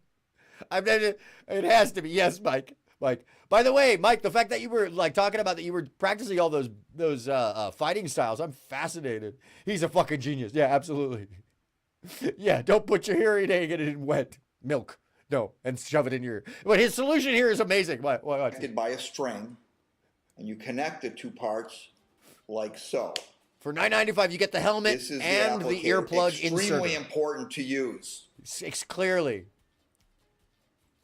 Now I will show you how to do it.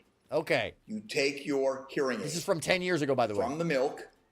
The hearing aid from the milk. Like so. Put it in your ear already, so it's already inserted. This is not for children. No, not at all. Take your hearing aid applicator. So dangerous what he does right here. From the Joe and Kerry Show. So like fucked so. up. And whoop, I can hear.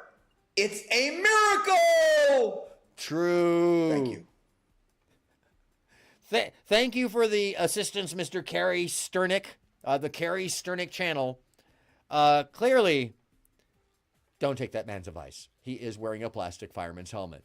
He did just shoot a thing at his ear and put his earbud in milk. I'm just going to say, amazing. VTS. Actually, that was the My Edited Video. That was the My Edited. Here's another one. Tell me what this means. Someone tell me what this means. Situation. Gallivanting through the forest. I came across your tower, and By the way, this is from 9 years ago. I was in a situation. Gallivanting through the Why? forest. I came Why? across your Why tower, is this? And Can someone tell me why? Why? Why this is? This is one of those ones where Let's start with the dangerous and slowly work our way towards the deadliest ones on the list. I don't know how that happened. But one more time on this guy. It's only 16 seconds long. Situation. Gallivanting through the forest. Okay. Came across your tower. Okay. Oh no. Where is my satchel? I was in a situation. Was this a Gallivanting thing? through the forest. Was this a Came across thing your at some tower. point in time? It's Oh, unfinished no. cartoon, Where is my satchel? digital too. As he wasn't talking, he wasn't his voiceover. I don't know. Someone make it make sense. This fantastic from the My Edited Video route on the Taikoz page. TAIKOZ. This is the kind of thing that once you start going down the rabbit hole, you end up finding really high quality sometimes just by accident of somebody putting something up that they didn't mean to mislabel. Yeah, maybe he was using his movement to rig the model too. I don't know. I've watched it a bunch and I'm like, it still just doesn't make any sense exactly what he's doing there. By the way, taiko and this form of dancing is just fascinating because clearly this is ancient samurai ritual. This is... And it's from the Taiko's page, by the way. Taikoz, Taiko's. This is my edited video. Clearly, this wasn't meant to be just my edited video, and there's another one somewhere that has a real name. But I'll tell you this, Taiko's page only has 220 views and 522 subs on that page. So make sure to support and subscribe if you like the Taiko kind of music, because this is truly fascinating and beautiful. I mean, it's in high def. And the only mistake was mislabeling it. My edited video. I feel like I need a massage. Maybe that's just me. Anyone? No, I definitely need a massage now. It's beautiful.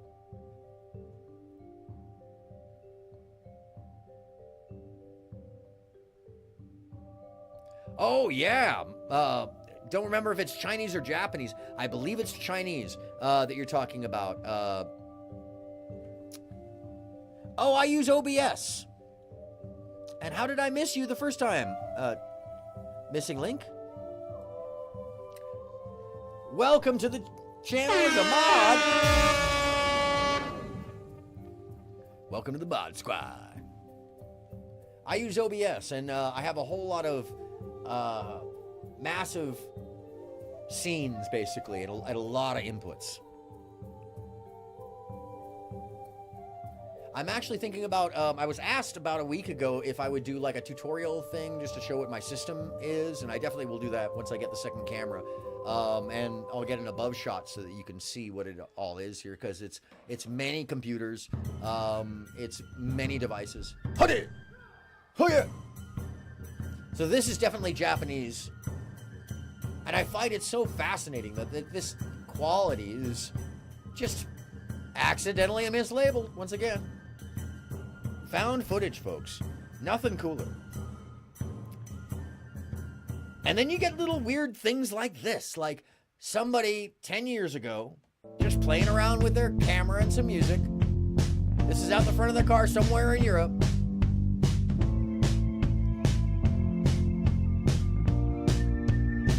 Yeah, maybe. He must have used himself as a reference, right? Yeah, I think so. I love there's an accident in the street.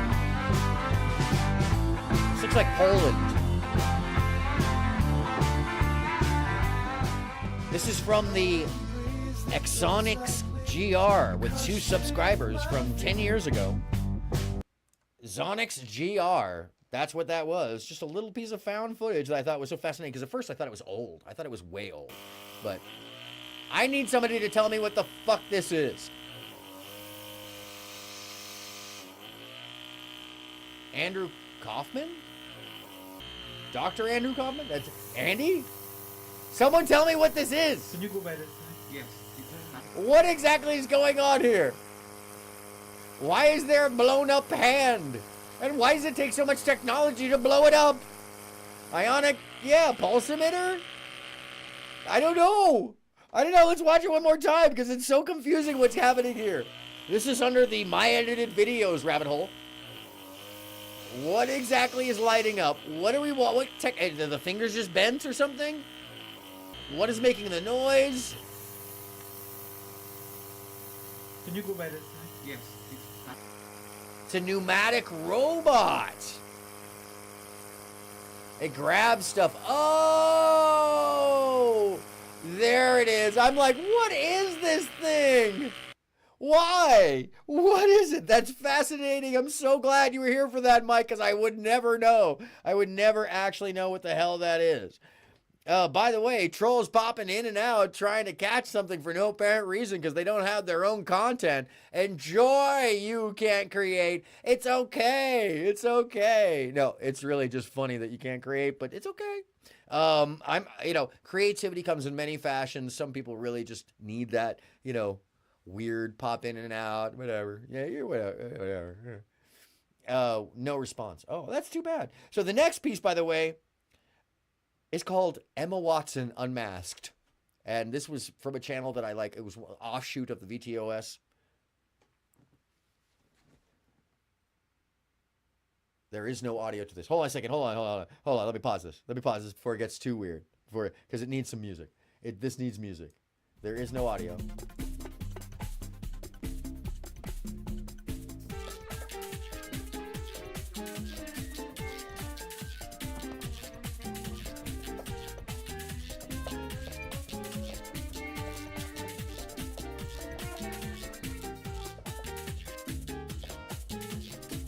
Here we go. Oh, that didn't work. Sorry. Don't get disturbed. This is weird as hell.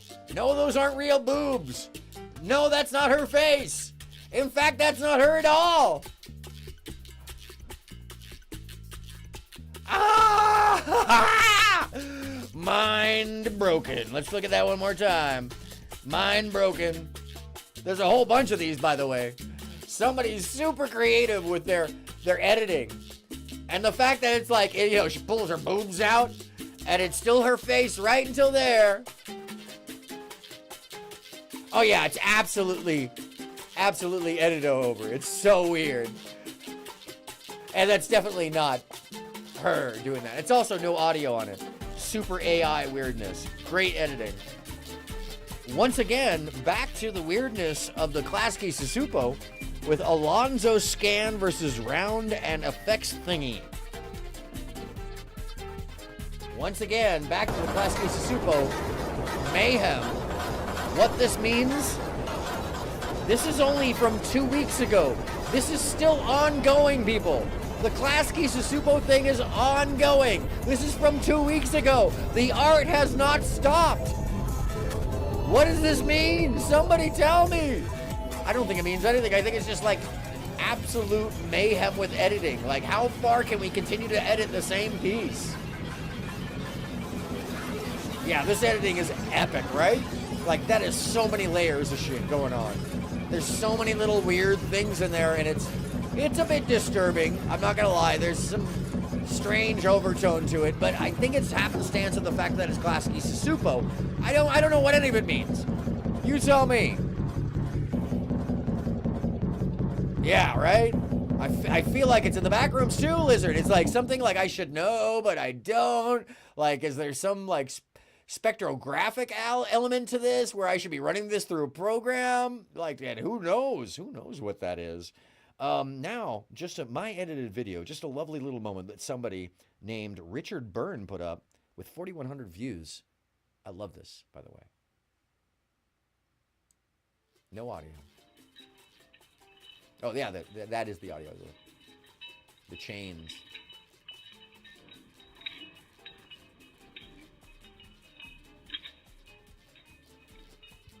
Just a couple of dogs having fun in slow-mo in the snow. Can't get more wholesome than that. And it's snowing. And they're having a damn good time. I love that they're chained. You can hear the jingle, jingle, but it's like...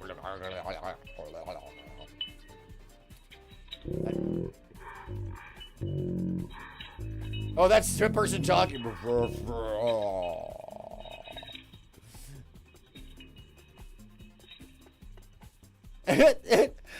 The chase too, like, it's absolutely fantastic. And the fact that it's in slow-mo is so slightly disturbing and awesome. And he can't, you know, he's talking, he doesn't realize. Yeah, I gotta go up to the mountains to get snow out here in Cali. By the way, VTS, down the VTS route now. This is VTS01 with 11,000 views on Simon Key's channel, taking you all the way back to the old school beer ads.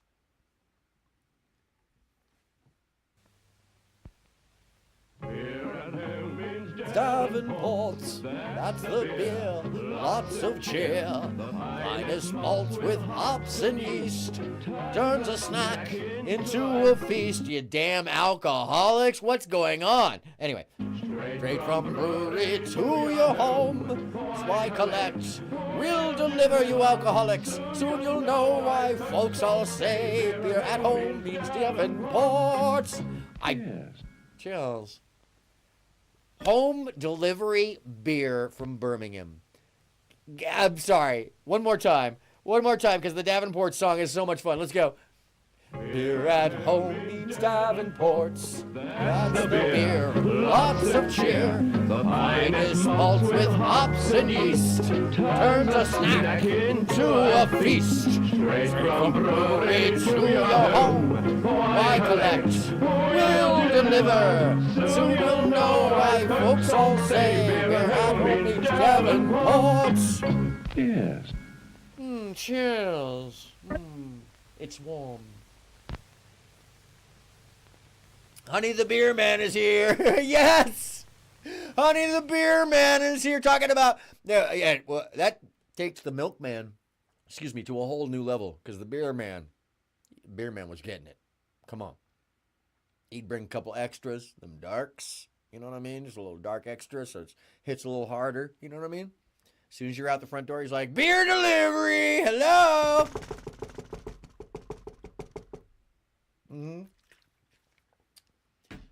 It's beech nut is the tobacco you chew. Honey, the Beer Man is here. I love that. Seriously, that is truly amazing. And now, back to a man I covered right at the beginning. And I want to just express to you that the general here, Patton, it's not spelled general. It's spelled G-E-N-R-A-L, Patton. And I want you to support him because this only has 13 views on it. And I'm going to share a couple of his videos right now. First off, let's share something that's just so timely. And it's a message that General Patton has that only has 6 views on it. We should give him some more if you can.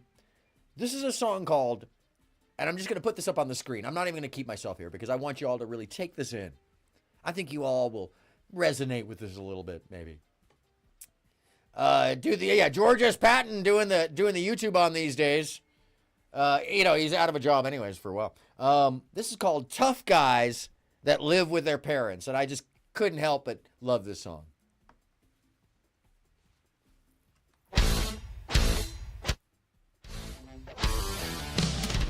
Tough guys that live with their parents. Yeah!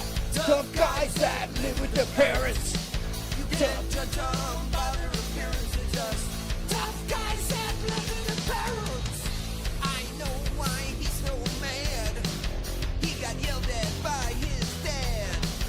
They said be in by 10. He came home drunk again. I know why he's so mad. He got yelled at by his dad. Cause he can't stay up too late. He's got to get home soon. He forgot to clean his room. He's got to get home so he can clean his room. Tough guys that live with their parents. You can't judge them by their appearance. Just Tough guys that live with their parents. I love his crew. Society. He lives at home for free. Those guys really like to swear.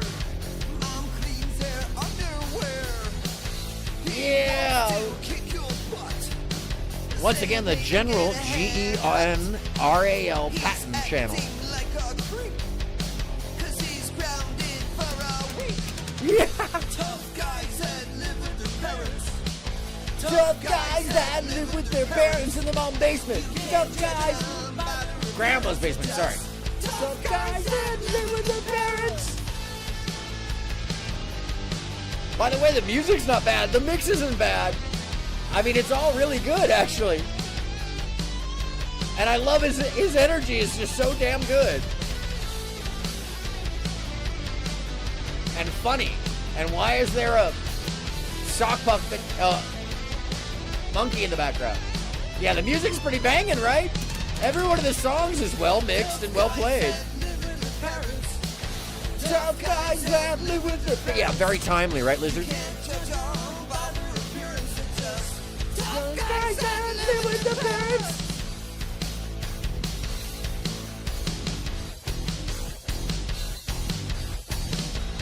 I don't believe that guy's an officer of the law. Yeah, I don't believe that guy's an officer of the law. So this is how I found this. This is the original cut. I won't play the 22-minute version of it. So Can't Find My Pick is the name of this song. And once again, General Patton.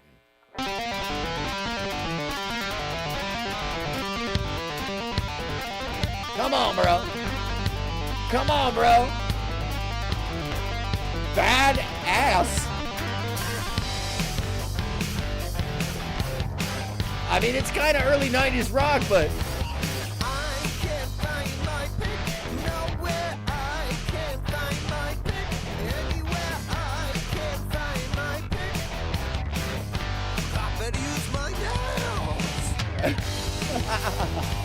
Hell yeah!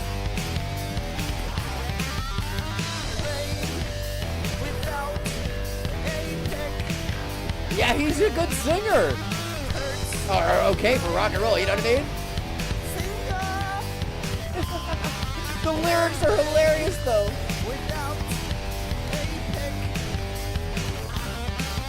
Yeah. Maybe if he shook the guitar upside down, the pick would finally fall out. True, yes. Woo! That's some old school double pedal. Just late 80s, early 90s heavy metal right there. Yeah, even if it's not an acoustic guitar, true. My Insane World, true. This is like Anvil, except better. Because it's funny as hell. His lyrics are always awesome. By the way, this only has 7 views on it, folks. Go support General Patton. I wrote to him today, but I haven't heard back. I feel like he'd be accessible, but he might not be looking at his YouTube channel.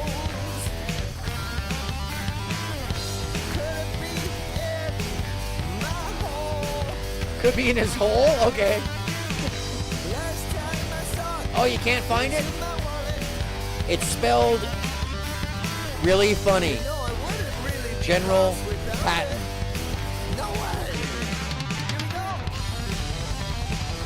Hold on, let me pull it up. Hold on, I'll find it.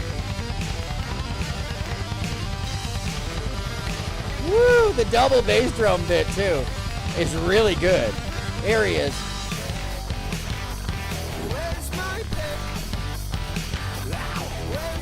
Oh, it doesn't want to do... Oh, his name. It won't do his... No, not patron. General Patton.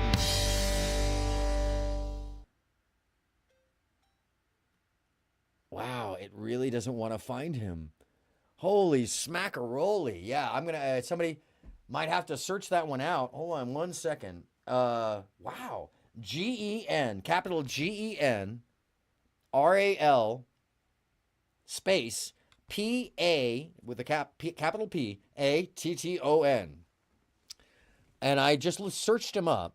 Hold on a second. It just does not want me to spell it the way he has it spelled. It is so against me doing that. Yo, it just does not want to give me his name. That is incredible. See, this is what happens. The YouTube algorithm is messed up for this. Because somebody like this, who's awesome, is not getting found because their name has too many specifics to it. There it is. Nope. Nope. It just doesn't want to give it to me. Oh, man. See, this is kind of the sad thing. I think, you know, he'd have a great channel. People would really find him. If his name was actually searchable in some way, shape, or form. But see, even when I put it in, it's like, patron? No. And finding his channel. Oh, did you find it? General Peace. Oh, that's why, because the name of his channel is General, spelled the same way, Peace. Thank you. Holy. Search instead General Peace. War and Peace. Oh, yes. 8 years ago. He's been on for a minute. Big Baby. Yeah, oh, my God. 12 years ago? Ooh, what the hey is that one? That one actually has a couple of views on it. Rockosaurus? Neat. No, he's definitely a rocker. And he's playing currently, so support General Patton. Or the channel known as General Peace. Very awesome. Oh, is there a live? Is there a live going on right now? Hold on one second. Sometimes when the live sounds bad, it's even better, though. Let me see. General Patton and his privates. Oh, yeah, that's what I was just about to look at. Hold on a second. I'll pull that one up. My apologies, folks. Just so I remember where we're at in my list here.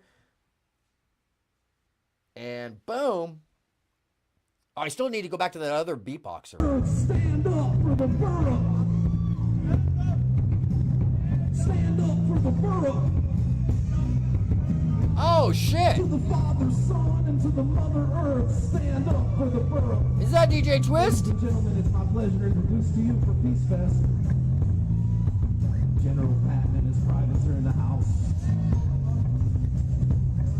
General Patton and his privates are in the house. General Patton and his privates are in the house. Come on, say it with me. General Patton. Oh, it's a live show. Thank you. Yeah, the audio is definitely from sitting down front. There's a didgeridoo player going on. Oh my God, this guy. He's amazing. He's truly amazing and weird. I love it.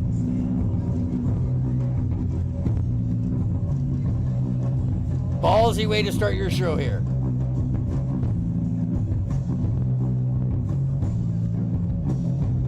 Let me see where we got to. Here's a song he has called Wasted. Sorry, I don't want to spend all night with him, but it's so good. It's a didgeridoo.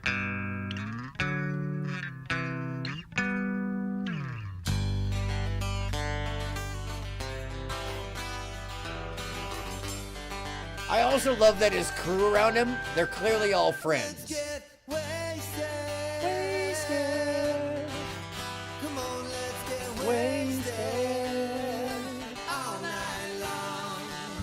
And he's got some anthems, right? Like, I'm going to jam night at a bar near me. I get there early and I get a good slot. Stay all night. I would definitely go see him at an open mic night. Wasted. Come on, let's get wasted. All night long, let's get wasted.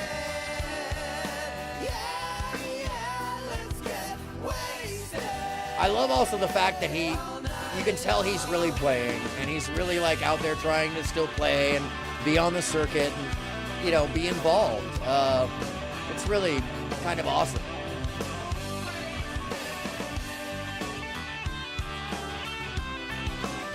Oh, the police tape guitar strap? That's a solid one.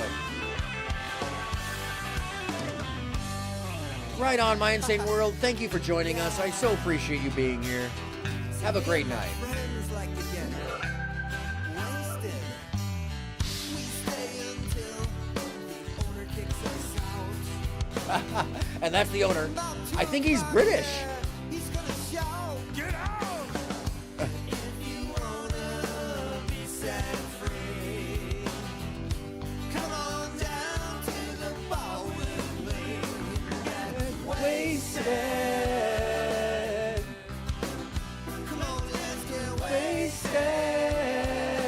All night long. Yes, Lizard Tree. If he does, let me know. He's got to have a T-shirt. He's got to. I want a General Peace T-shirt too. True.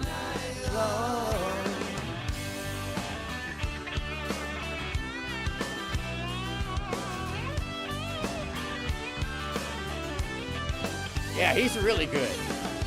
It's like hitting all the right little moments and stuff. And look, people really come to his shows. Isn't it amazing when a person can show that people are at their shows and they're just playing from their heart? Isn't that fucking amazing? The difference between like this and other things? Yeah. Lita Caprati! This is a found footage evening. I went down the VTS01 rabbit hole, which is the just the title given to things that are digitally transferred if you don't change the name, and then also the My Video Edit, and I found this guy, General Patton, and I'm going to play this one more time because I think he would appreciate this.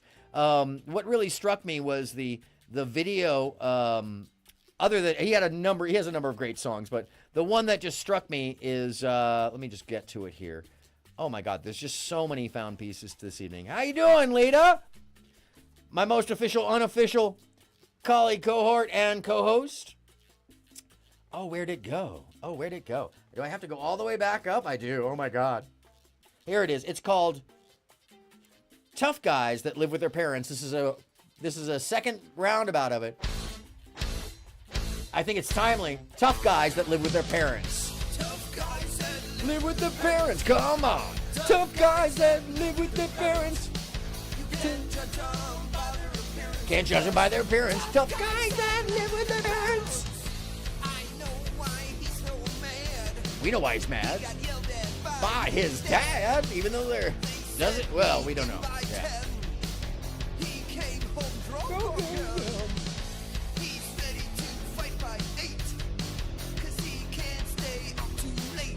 I missed that too before. Clean his room. Tough guys that live with their parents. Tough guys that live with their parents. So timely. You can't judge them by their appearance. Just tough guys that live with their parents. He's a menace to society.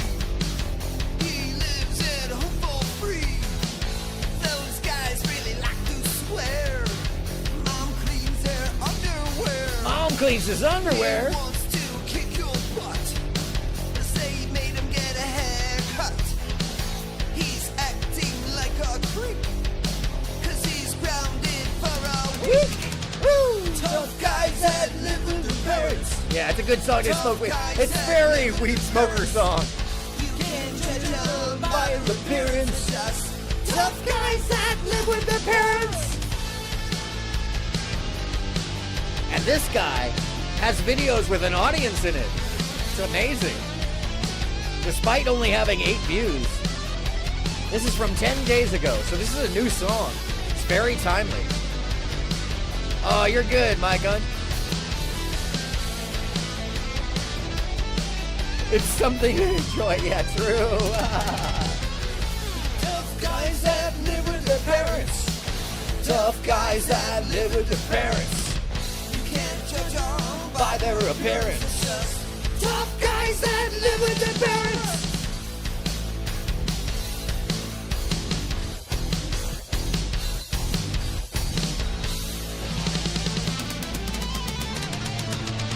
Yeah. Tough guys.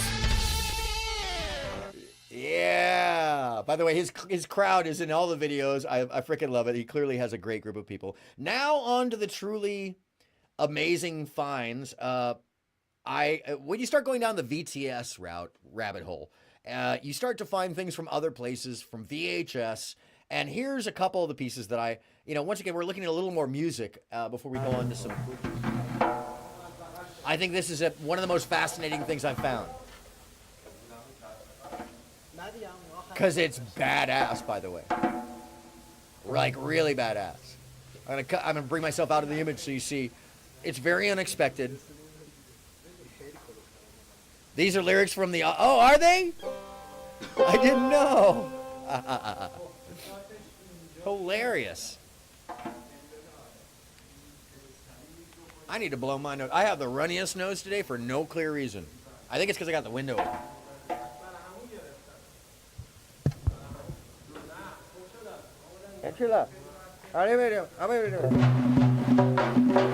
Now they're about to fucking rock.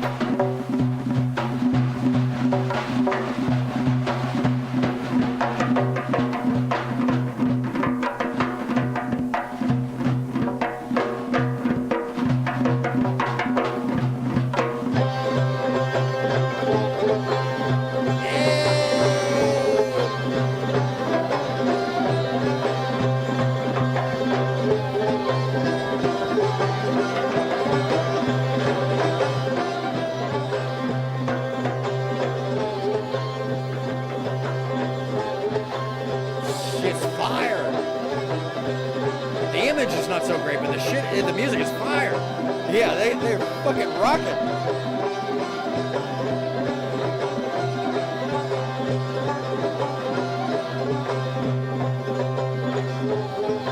Yeah, try to find the downbeat on it.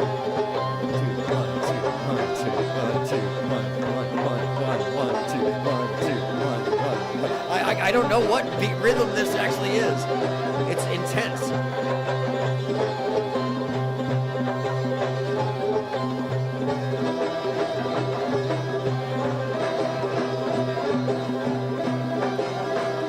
It definitely makes me want to do the hand dance.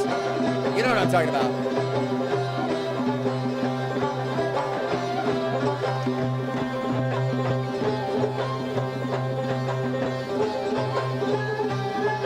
You know what I mean.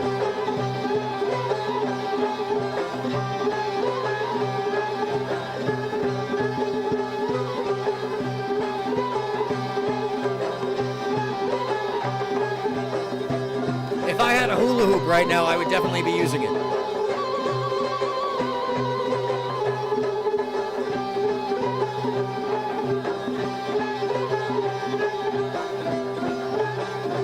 The Urdu, and I can't remember what that instrument is called, but the guitar the guy's playing is an Urdu. Yes, it's definitely belly dancing. Guarantee you this is not just Middle Eastern, but I think this is like Kazakh or Turkestan, Turkmenistan. Change the light bulb and emotions. Yes, true. It is the change the light bulb move. Hold on. If you're not familiar with it, it's this.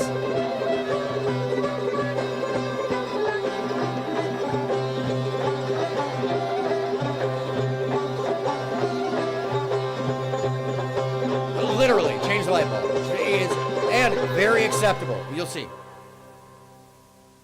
Banging. Jesus Christ, that was fast as hell. They are banging. Okay, one more piece down this route. Probably the most uncomfortable dance show I've ever found. Oh, have a good night, Lita.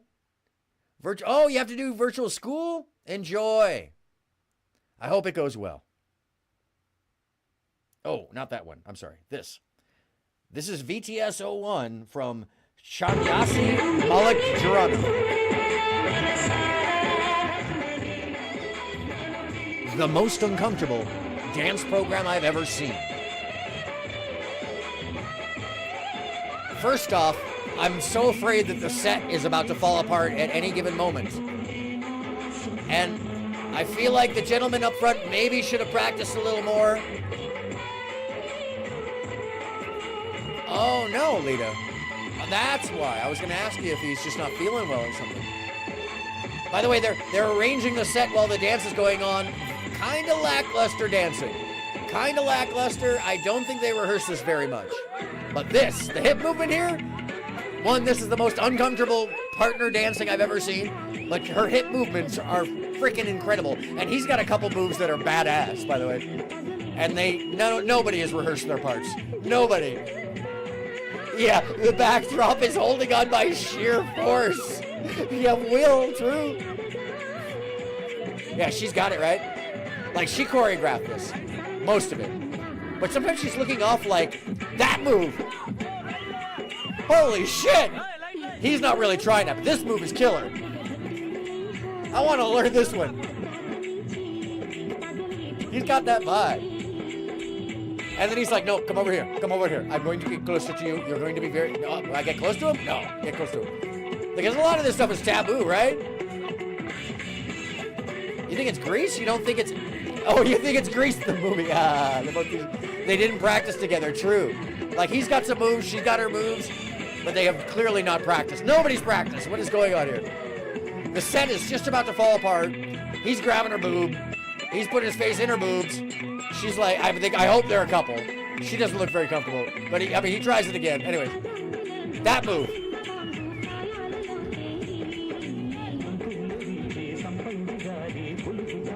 Yeah, look, John Travolta looking. That too.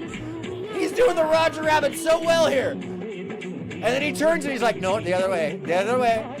And then somebody else, this move. What is this? The hip push. And why is he wearing shoes when he doesn't? He's all, here's my tennis shoe. They're like, is this directed on the side of the stage? Okay, what? Here we go. This is where it gets real uncomfortable. Like it wasn't before?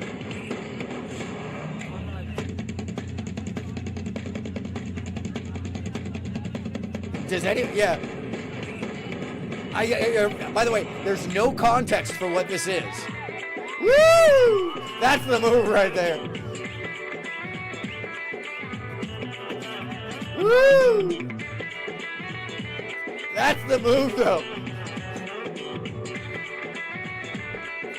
Come on. All of this is uncomfortable here. I'm like, okay, sir. Woo! He's got those moves, though. He got that. Yeah, it's the knee trick. He got that little, like... yeah, this would be amazing if they had practiced it at all. Anyways, this goes on for another 15 minutes. I'm not going to... Yeah, we don't need to see the whole of it. I will share with you that VTS rabbit hole is very deep. And none of them have any English on them, so you really don't know what the hell is going on. All you know is there's a precarious situation. Nobody's prepared. It's clearly a dance show on a local level. Who knows what's going on? That hip movement she had, though, was incredible. I'm going to take us back now to one of the very first rally car rallies that I found on VTS01. It's actually VTS01 on the Nick Wardley channel with 13,000 views. Enjoy. This is the longest piece we're going to be watching today because this is absolutely fascinating to me. This is pre our modern technology of the rally car. This is something else. The name of this show, I believe, is called Wheels.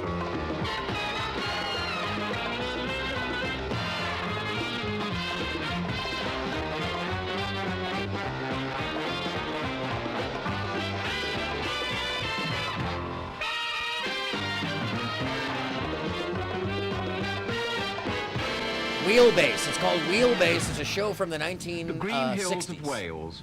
On the first Saturday in May, the setting for a new kind of motorsport. A new kind of motorsport. What is it? Well, it's a four-wheel drive rally, and that's not a just four-wheel drive rally. This thing with anything less than four-wheel drive. Yeah, I wasn't sure. By the way, I couldn't catch if that was a Fiat, a Corv. I think it was either a Fiat or a Ferrari. Oh man, Mike, this footage here is insane. I cannot believe that I found this. Plus, it's basically one of the first motor car rallies filmed, I believe. Right over the top of most of the Welsh mountains. Some of it's hideously right over steep, the top. Some of it's hideously Welsh rough. mountains, yes. But unlike the old reliability yeah, there's trial, some Willis the Jeeps chap in there. who They don't wins do is as the well. chap And who goes fastest. the best And some of vehicle in the big whole Range thing Rovers at the beginning is, are going to be me, doing one of the nearly trucks, 70 even though a miles an Range hour. Rover that looks So almost it's like it's quite a hairy modern thing. day wins. I hate to, spoiler alert. The Nantipandy Oh, Valley. the about 15 Nantipandy miles from Valley. the start. I also love the way he describes it. The Nantipandy Anything Valley. four-wheel I've never drive had a would dirty enter. hand. Over half were Land Rovers. Sometimes Okay, 20 some of the years amazing old, things still about this, by the way, holding tax. look at how raw these vehicles are. They are bare, hanging open, just raw ass shit. You look at the rally cars of today, like there's tons of protective measures, the bodies break away, the suspension is intense. This is like, you could literally, some of these are used cars that they just put extra pieces on. They're literally just being held in by the straps and the roll cage. Nothing more. That's it. Oops. As well as sheep. Their big rivals, the American Jeep. Just wait. Oh yeah, the American Jeep. Look at how rough this fucker is. That is just is still amateur. The professionals haven't moved in. Look at the Range Rover. Some of the drivers bought their Land And how Rovers for 30 just pounds. rough they're Old taking these Series things. 1 models at best, with plenty of torque for climbing and clambering through the mud. Climbing and clambering through the mud.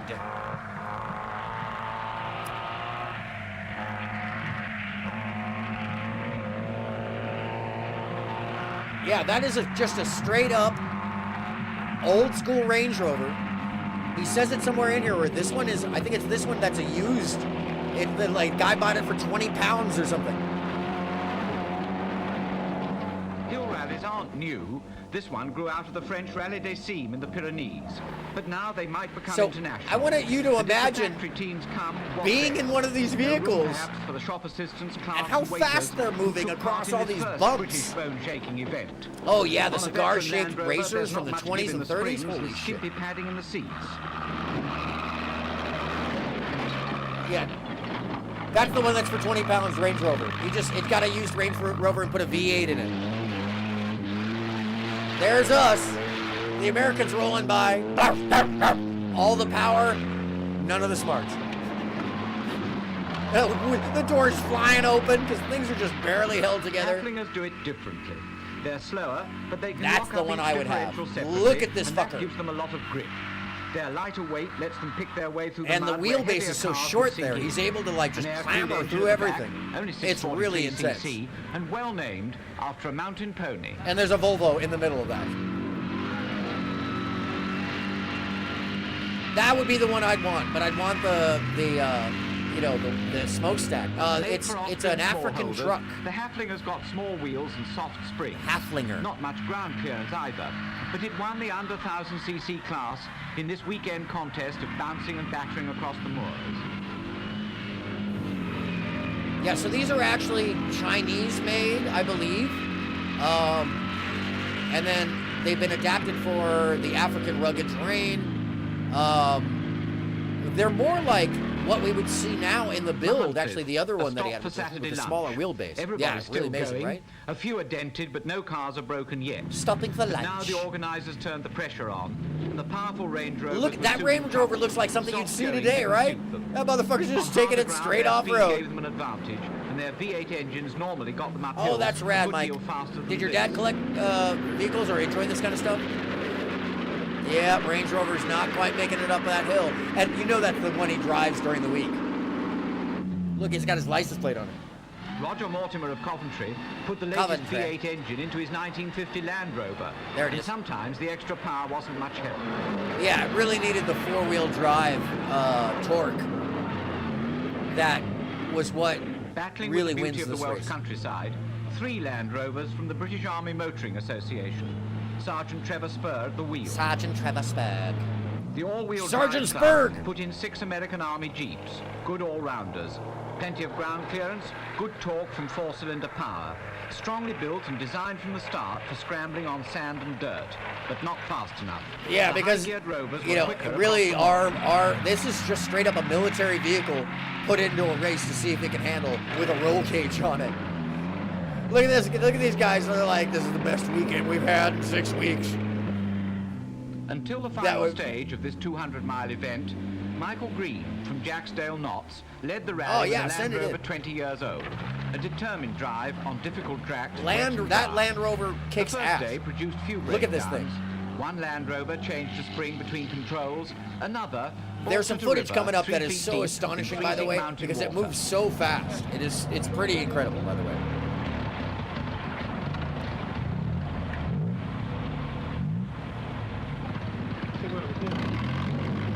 Yeah, he's stuck, buddy. Oh, no, over the rocks. That's the next shot, sorry. Come on, come in. Shit's amazing. Water, Dude just hanging out. and rocks. 43 competitors put up with it all for 48 hours. 48 and a chance hours. of winning prizes only big enough to pay their petrol home. Awesome. That's awesome, buddy. Yeah, please do. This is the vehicle that I'm most impressed with. This guy right here. The wheelbase is high enough, and the actual torque, like it's got a ton of torque. Look at how fast they're fucking taking these things. And there's that American Jeep, just like trying to make it through. That bus is just people's necks breaking all over the place. Just no support in the What a way chairs. to spend a weekend in Wales. But the memories they took away of this bouncing and battering were clear and enjoyable. They loved the bouncing and battering, cross-country apparently. sections Holy were shit. pretty fast and very rugged. It's a matter of controlling the vehicle with a possible precipice on one side and a mountain wall on the other side. Bumps were the trouble, and not wrecking the Oh, yeah. vehicle. Watch these guys' heads. from Watch rut these to guys' rut anyway. heads. There's no real control coming into it. Yeah, you just tiny keep one your of the right bed's foot amazing, flat right? on the floor and hope. If it wasn't for the seat belts, How fast they're fucking moving. You would be thrown around. It's extremely uncomfortable. And No without shit. them, you would be bashing your head on the crash bars and side windows and be thrown from one seat to the other. You can bashing their slide head over around. a jump if you're mad enough, if you know what's the other side, but if you're out on the fresh bit of ground and you just slide over a jump, you're on the clue what's the other side. You just try and pick what looks like the best bit of ground. If you can see a big swamp in front with wheel ruts going in and not going out the other side, well, someone's got stuck, so try and have a go at another bit. Yeah. I love his thing. If you're man enough to Dam take at the leap, Nanty-Mock, look at this one. The first real road the drivers have seen since 8 in the morning. Ahead of them, a night stop in a 3-star hotel. Then a Sunday morning of 3-star. slithering in the mud all over again. Like, in a shitty the Hill hotel, Rally they would finally should be won stay. by a Range Rover with a works development engineer called Roger Craythorne from Solihull in the driving seat. Solihull. What was his particular civil brand engineer. of skill? The skill is in spotting which rut is No the power smoothest steering, about 50 true. yards before you hit it. None. In the forestry stages, with the Look at the Range Rover. It's just like a street Range Rover that he's taken and not hanging off the road. Right, like you do with a normal car or Land Rover in two-wheel drive. We tend to tuck the near side wheels into the rut to coast round corners. Fascinating I don't think stuff. it's dangerous. It just depends on the driver. And The how quickly the he's windows are travelling. If you're open going to be too. slow about it, then I think you could Like he's got the windshield wipers going like that's gonna do something. A sticky situation. The Hill Rally was full of them. Hardly a leisure sport, but it's growing. Hardly And if a- the RAC say yes, there'll be an international in October. It isn't even Hill rallies are international coming yet up at in this the world. point. They're something between flying and powerboat racing. No danger to family motorists on ordinary roads. Cheap by motorsport standards bogged and down. fairly safe. Best of all, there's no shortage in Britain. And even of crazier, drivers or this footage had to come from a navigators young and helicopter. tough enough to stand up to 2 days of this kind of punishment for a prize of £50. Now we take it for and granted the that there's a kick of long being shot or first something that we in can get. No, this is something a new, helicopter rough, shooting this. and really spectacular. Yeah, because those dudes are getting their neck broke every 8 seconds. There's no support behind it. They're holding on for dear fucking life. Look at that shit. I'm sorry, there's no power steering in that Jeep right there. I've driven one of these. He is driving for dear life, foot down on the floor. He's going for speed, all alone, in his time of need.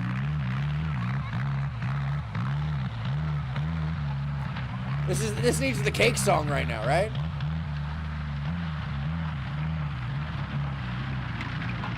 Oh, your snowmobile has no power steering. No shit. Yeah, that'll Well, give that's you a the hard first workout. British Hill Rally. Here he is again. It hasn't been entirely successful from an organisational point of view because on some of the sections a few people have got stuck in and the rest of the competitors couldn't get past them. So that at lunchtime on the first day, the rally was an hour and a half late and more had to be chopped out of it to make it work. In one or two cases, even the marshals couldn't get to the beginning of the sections, so that made more confusion. But nevertheless, everybody seems to have enjoyed it. Ooh, The very competitors on cool. the whole Thank you. have had a whale of a time, and at least we've been in at Ooh, the le birth of retour a de new sort of General British Lee. motorsport. So Very we can say that even if mother and child have had a rather rough night, I will pull that they're up in a looking moment. forward to a I very do need exciting to future. apparently take the dog for a walk, so I will switch over to one of my videos real quickly, and we're going to go back to what ended up being the sequel to a documentary about Aaron Fechter. And hold on, let me go to my page. All right, buddy, hold on. My poor old dog.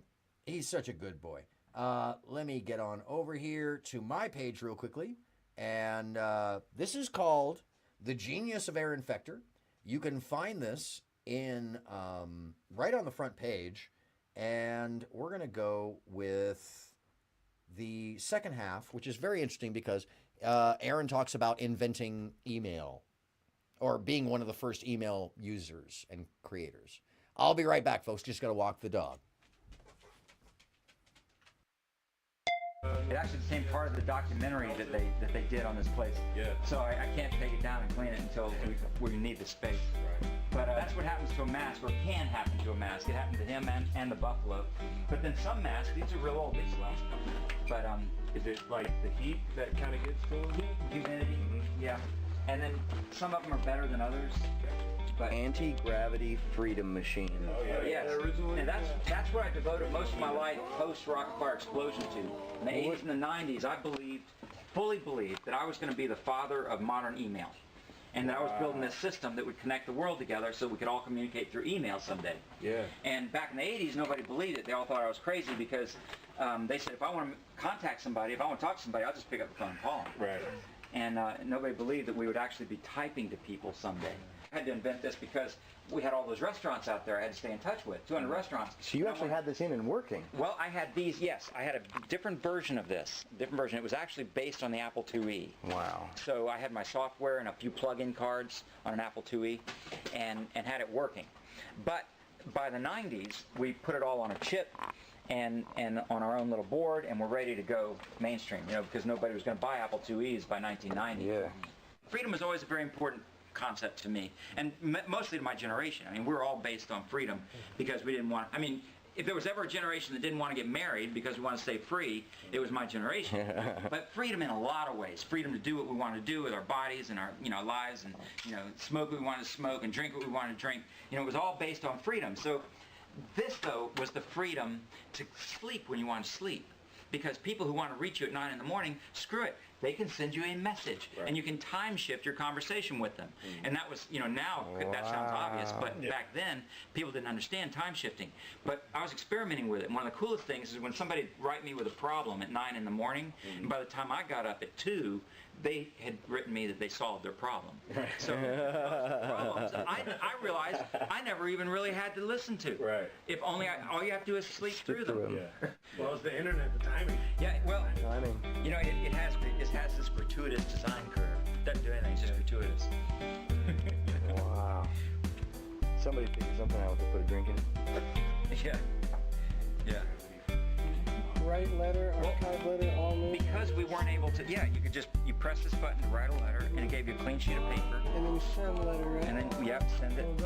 That is awesome. And then when you send it, it brings up a list of names, and you just punch the name that you want to send it to. Okay, well, now watch the time, because I got it for you. What time? Oh, yeah. What time is it? 4:29.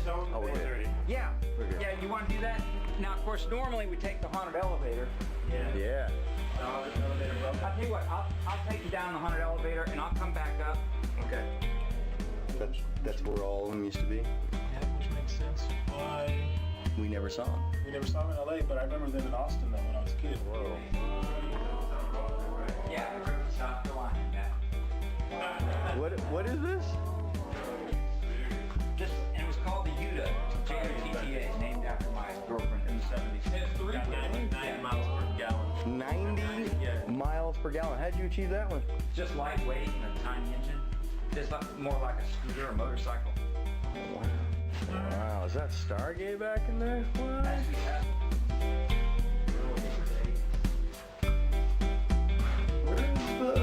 What happened to the Wizard of Oz?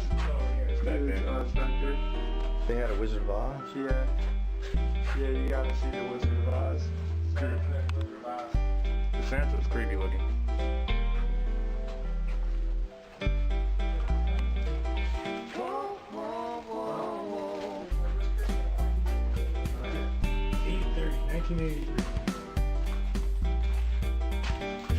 Yeah, isn't it amazing to see how far the technology has come? What was he doing that for? I don't know. I think he got permission to do a Wizard of Oz show. I don't think it was ever put into production.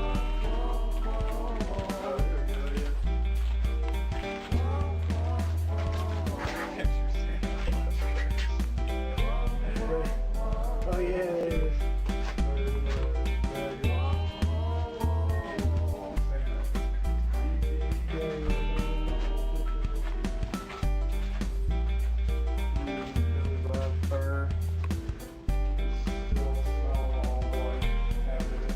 The resins and the rubbers. Wow.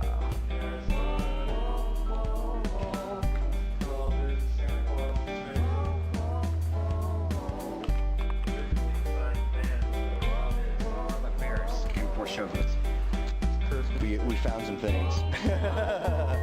Yeah, and you know Yeah, what? by the way, I still have the 45 and the cassette tape you let me take home. Really What you're awesome. watching there is, oh yeah, the faces on the characters are pretty wild. This is the guy who invented the Chuck E. Cheese animatronics. Carbohydrillium. And carbohydrillium ended up exploding by accident in a bottle that was improperly prepared not long after I filmed this. And it doesn't burn the meat. It's like you could leave the burger over. This is actually one of my most viewed videos with 29,000 views from 12 years ago, back when I was traveling constantly and you know, still making YouTube videos as a kind of a diary for, you know, so I remembered things and for my family. Wow. It just gives it a nice char on the outside, and the inside stays pink and medium. In fact, just out of curiosity, are your burgers medium? Mm-hmm. Yeah. Oh yeah, the burgers were incredible. Really good. Our time here at Electronimation by Creative Engineering. Truly amazing place. Oh yeah, he's a Aaron deep will be scientist. back. He was a deep scientist. So I don't know about you, but I don't get to see electro animatronic. Pre-graybeard. Genius. Aaron's a genius. Can see it His coming in. Creative ability is off the chain and off the scale. And I really can't say enough about the experience I just had. It was like going to Disneyland, but private and in a space that has basically not changed since 1983.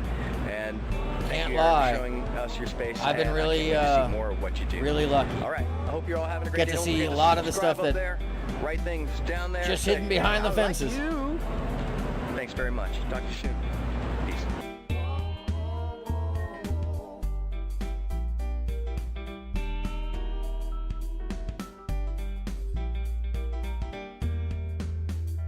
Okay, friends.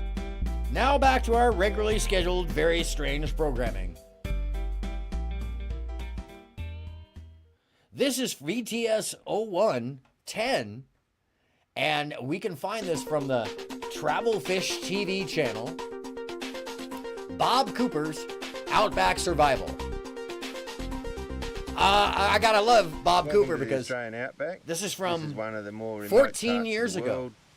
300 kilometres that way before you get to your first town site. In other words, ain't nothing there. 400 kilometres that way before you get to a town site. Ain't nothing there. God knows how far north. Ain't to get to nothing there. somewhere. And west behind me. Ain't nothing is there. 300, 400 kilometres. to He's in the coast. middle of fucking nowhere, And is in that basically what he's area, saying. About the size of a European country. 14 years ago there on is no YouTube. one. This is some And pretty high caliber unfortunately, shit this for area, as 14 pretty years as ago. It is, has claimed over 50 lives in the last 20 This is from the years. VTS01 section, introducing the survival kit, because you need it. What is this? Okay, so coffee, tea, plastic bag, mini torch, mini screwdriver, knife. Any Australians here? Oh, the two others? Oh, well, I'll definitely be pulling them up, for certain. Water. I've got them in the list. Signals. Warmth. Food. Signals, warmth, food. Water. I've selected this gum tree to put a plastic bag over. I think this is To get fascinating. the water out of the root systems to sweat or transpire, as the botanical people say, into the plastic bag. Didn't know you could do this, did you? I didn't before I saw him do this. I'm like, really? This is how we survive? Hell yeah.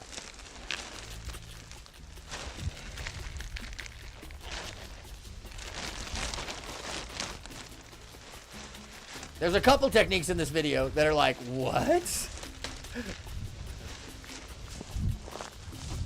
Yeah, I'd never seen this. I'd never seen that you could get water from the tree. Cheers. Is that safe though? Or is he gonna be pooing for the next 3 days? Fire! Food! Speaking of food, it's not really food. Hey,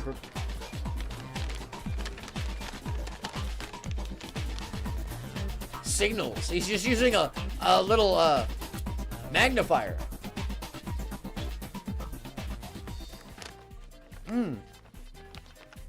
And there's a bunch on that channel.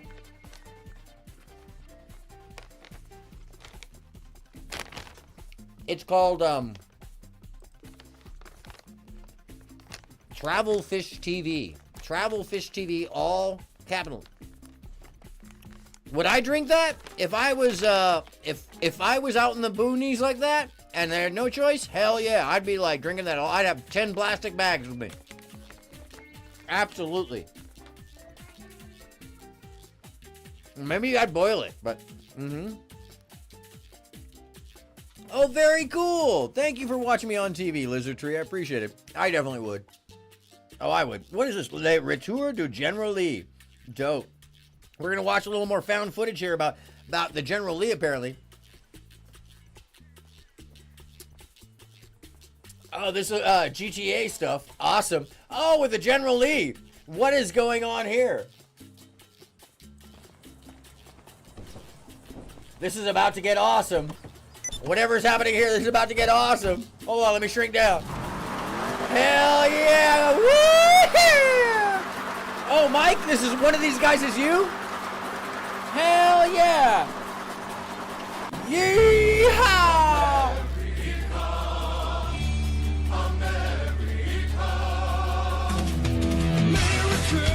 Fuck yeah! I gotta turn the music down because it's copyrighted, but hell yeah!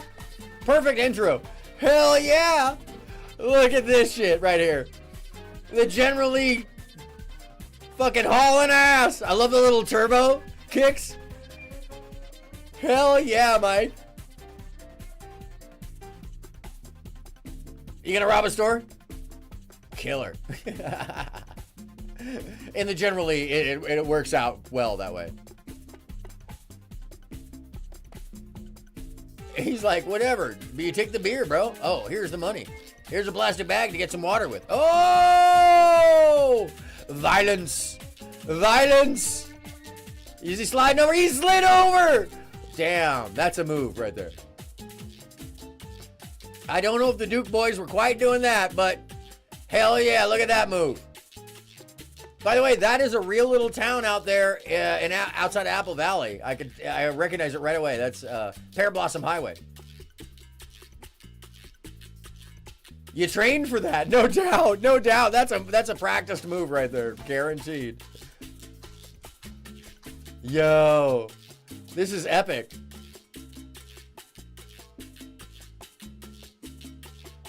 Hell yeah, bro. I mean, here we go, here we go! Hell yeah! Woo-hoo! Fuck yeah, Mike! Love it. All right, we're gonna move on to the next section. That is really damn cool. Thank you for sending that. I love that. Super cool. Hell of a game, too. I just love the fact that you're playing with the General Lee, too. Fantastic. Now I got another send-in this evening. I can't remember who sent this in, but Chained to Destiny, Chapter 3. I don't know what this is,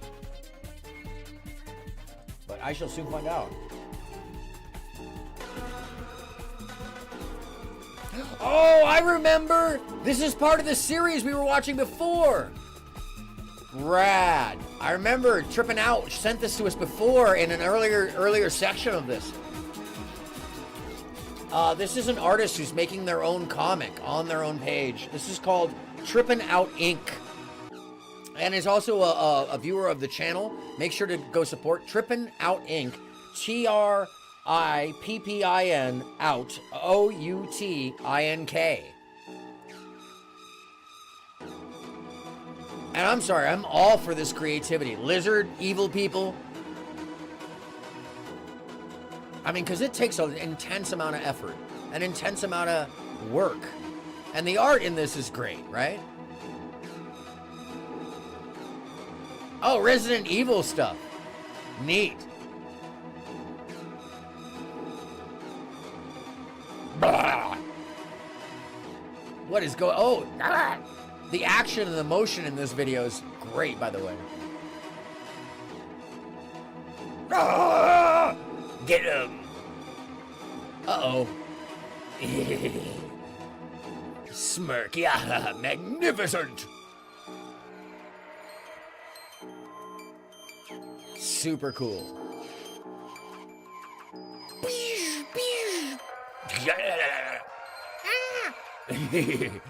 Damn it, what'd you do?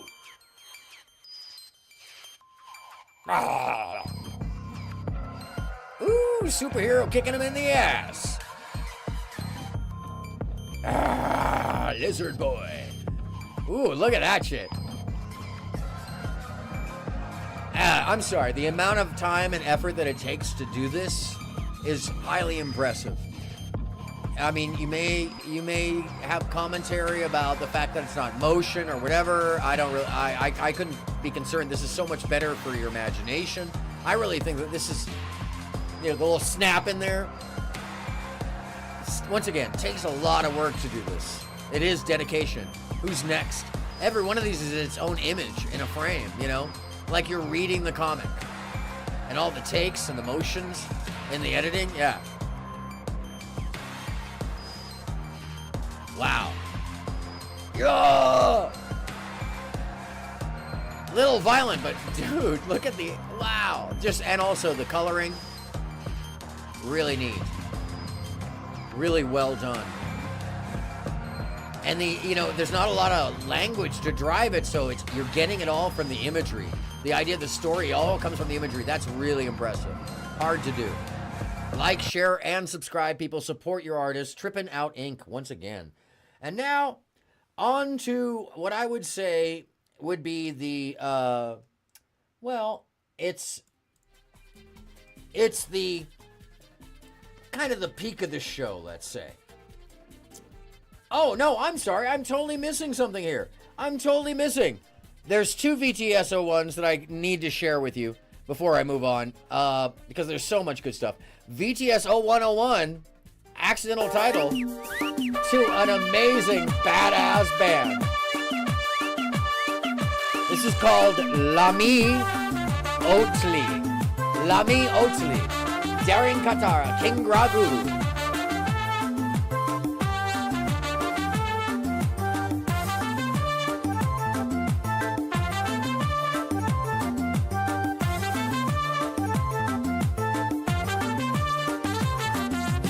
I mean, I don't know what language this is. I don't know what country this is from. Could have been done 10 years ago. Could have been done yesterday. It's 9 years ago, actually.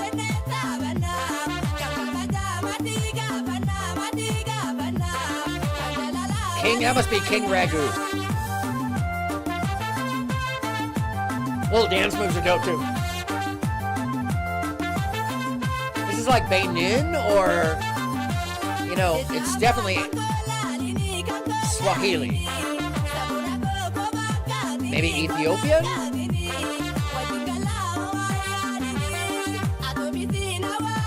Kind of looks like Ethiopia. Yeah, his hair is badass, right?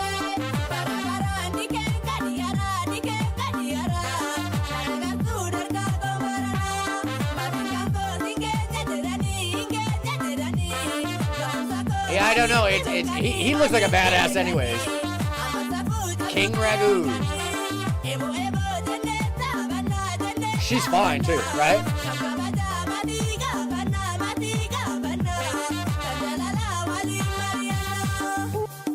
Woo! The moves though.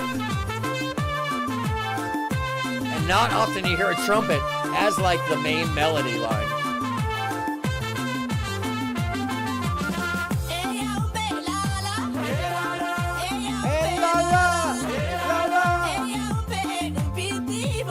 I love those dance moves on the drums too. Come on.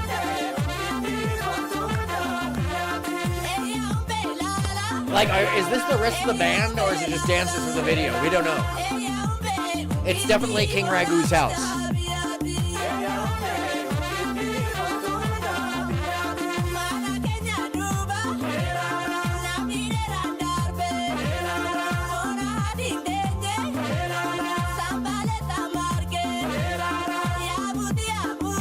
And there's a ton of other music there. Banu Salasali is another one. He's a badass. Look at him. Sick moves.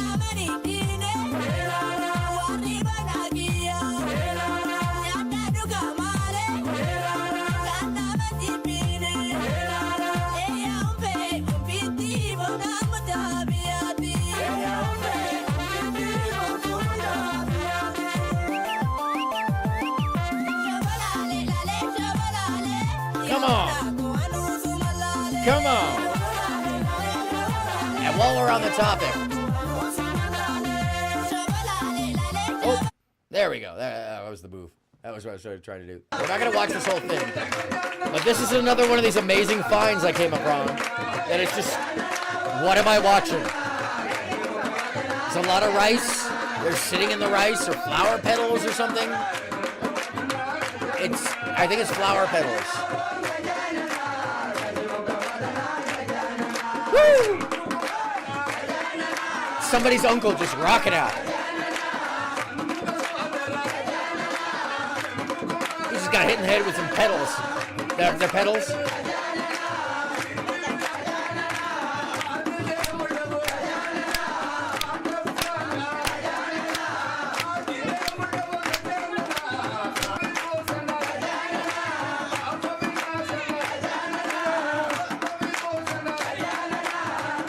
Whatever this is, I want to be part of it because damn, it looks fun.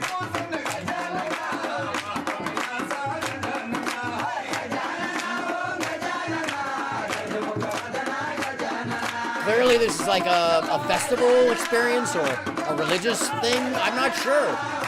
They are chucking the pedals though.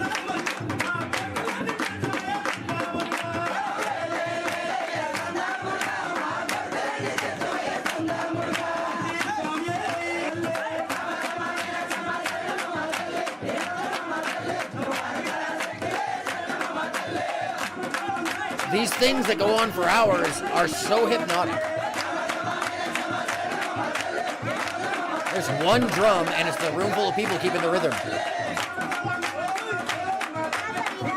Yeah, Krishna. Or yeah, it's Krishna. Take the pedals! Take the pedals! I love it. I want to be the pedal throwing guy. I'd just be chucking pedals at people all night. And you get some pedals. And you get some pedals. Oh, I'm sure they do. If you're just sitting there for hours in something like this, you would definitely get into a hypnotic state.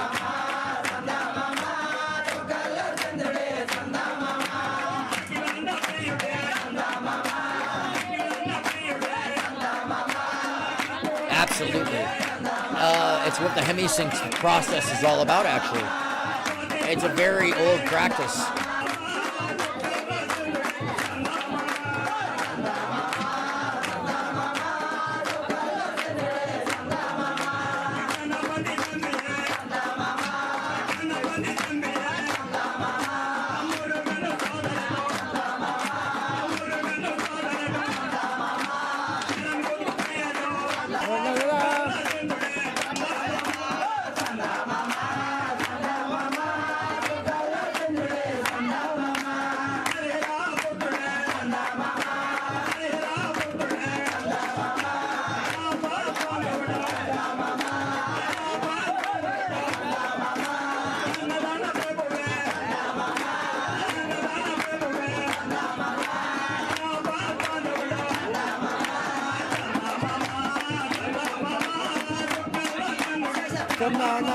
Anyhow, the peak of the evening. I would like to introduce you to the urban legend, Chris Cully.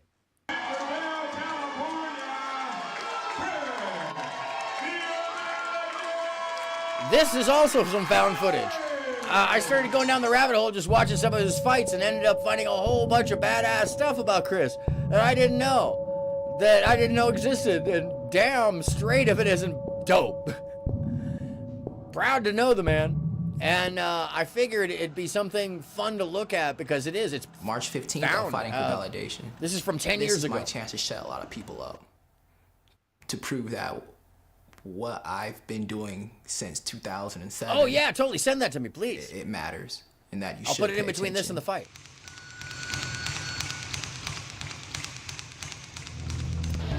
Dope. I have a lot to prove, and it sucks because I felt like I've proved a lot already. For people to still look at me as an underdog, it pisses me off. And so I'm not gonna let anyone take my victory from me. Straight up, Chris. Badass. If this was a movie, Magdaleno is not the hero.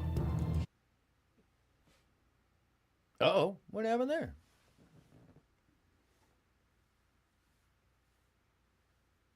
Sorry, folks.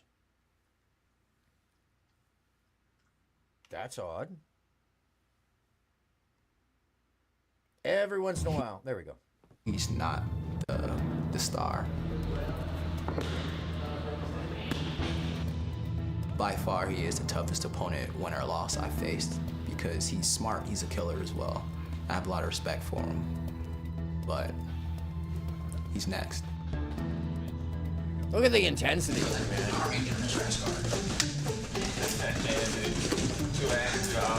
and the commitment to all this is pretty heavy. Boom. He's attacking here, block here, and turn your hips here, and stopping Kimura. Wow, that move. That move right there. That'll fuck a person's arm up. It's gonna be a war. And so every practice has been a simulation of war, bad positioning, worst case scenarios. This is what I was afraid of right here. Ooh, knee to the head. Damn, Chris. Injuries, it comes to territory. You don't so much as avoid him as you just got him in the work through face. him. I mean, every fighter. And it wasn't even power. It was just like accidental. God damn. Fuck. You just have to learn to work through it, work around it, and it's more mental toughness than anything. Like there's days where physically I feel like I can't do another practice, but mentally I'm like, you gotta do another practice. And by the way, this is a good example of like, well, taking the hits and keeping moving through them. Don't let them take you down. You can't just let these things like hold you back because you may have had a momentary, oh, dope, Mike. I can't wait to watch that. That's dope. Super dope. Oh my God. And it's like recent. Super cool. Or it's colorized. I'm not sure. That's amazing. Okay, that'll definitely be up in between this and the fight. Wow. Let's keep focused, have Chris for his next fight, you know, and keep working hard, keep training, keep focused. Let's do it, okay?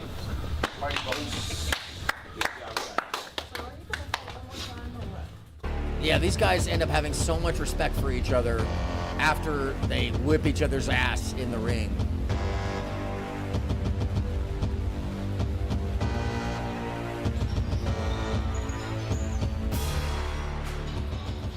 Look at that spot. Craig was my hero. I seen Craig fight at the fairgrounds, and that's probably like around 9. He's very brash, he's straight to the point, he doesn't hold any punches. He just tells me how it is.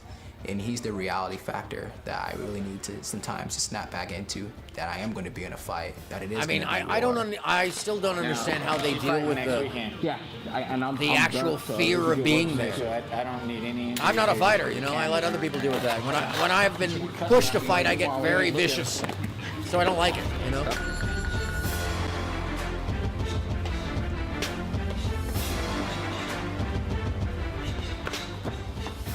He puts me in a mental state just where trading I honestly the kicks. feel invincible the night of the Trading fight. kicks. In a way, I want to put in a performance so violent that I'll have other fighters preaching for me so I don't have to say shit. I'm training to be the best I've ever been and the most dangerous I've ever been. Count it out.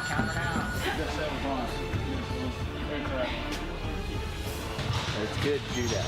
It's good to get out there and work with guys that punch like that. Homeboy's a good profile. He's got a lot of victory. Good dick. Everybody needs, by the way, want it someone more than like that to anyone else remind there. them. I don't care what anyone else says. Even when things I are don't tough, believe dude, anyone. you're good. March You got it 15, behind you. 2013, at Commerce Casino is going to want to win as much as I will. Yeah, not for me either. Yeah, I mean, that's... By the way, this is our hometown fighting spot at the Commerce. If you want to go see a good fight, that's where you go to see it. Or at the Shrine, but it's very rare at the Shrine nowadays. It's mostly at Commerce.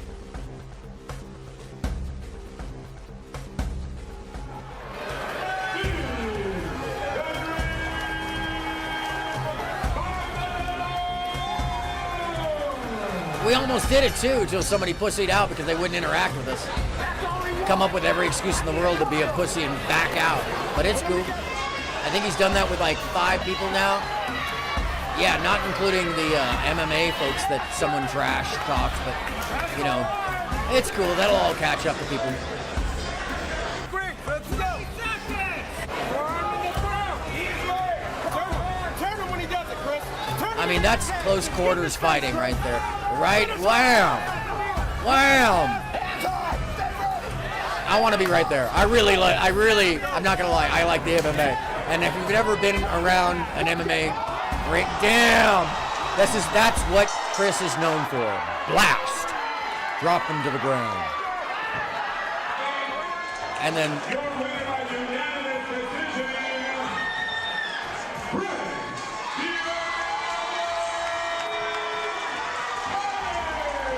By the way, I want to run that back real quickly so you can see the combination. I asked Chris about that, and he said it was probably just muscle memory. It wasn't a planned thing, but I want you to check out how it's hard to catch. It's very fast. It's a combination of maneuvers where he like kicks him, pushes him back. Oh, yeah, we missed it already. And then it's like, whap, whap, whap, whap. Just masterful.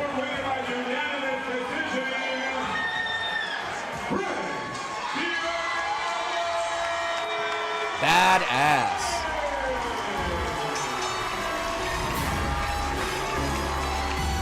Chris Cully. We'll be right back with Chris. I'm going to take a look at. Let me just hit that so I have it in the list real quickly. By the way, this guy is an official in several of the fights, and his beard gets me like, damn, bro, you really got to care. You really got to care about that stuff because you can't grow that kind of beard if you don't care. So this is called Passenger Falls Out of Car and Rolls Downhill During Sporting Trial in Gloucestershire. Gloucestershire. And it's from the Urban Pictures UK channel. Dope. This is what I saw when I pulled it up really quickly. Dude, you have to be... Oh, no! He's out! And he's down! And he's going! He took that pretty well. Oh, no, he's down! By the way, the Gloucestershire Hill, this is the one that they roll the cheese down. That hill is really, really high. Look at these things. I'd be so scared. I would really be scared to run that shit. Because that shit tips and you there's no protection. Oh! Holy mustache, right? Oh, did it? Hold on a second. The iPad might need a little restart, love, here.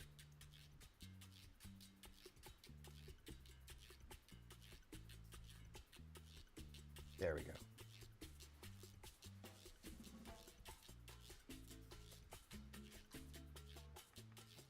Sorry, my apologies, folks.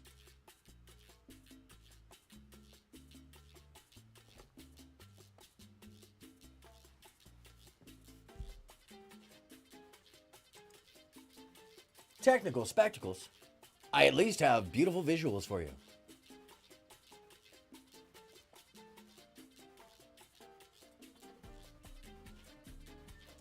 Oh, it was the actual device itself. Goodness gracious me. Sorry, folks. We'll get this back up and running in 2 seconds.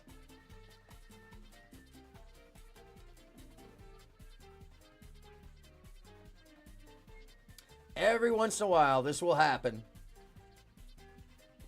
YouTube says, ah. There it is. Yeah, as soon as one turns, the other slips. There's just they're all moving separately. Oh my God. That's so scary. Yo, that shit comes over so... Look at... There's no even weight to hold it there. You are the weight. The other one stopped. Yeah, they're all... That's the trick? You bounce the car? Fucking A. Yo. Now you're stuck, buddy. You're stuck. Look at the power steering on that shit. I kind of want one of those for the neighborhood. I bet you could build one. It looks like they're kit cars. Rad. I really want one of these now. That's a bad thing because there's lots of off-road driving around me, like kids ride ATCs around the neighborhood and shit. I really want one now.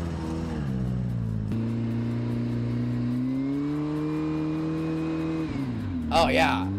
Once the house is done, this may be one of my next things. Look at this. Oh shit.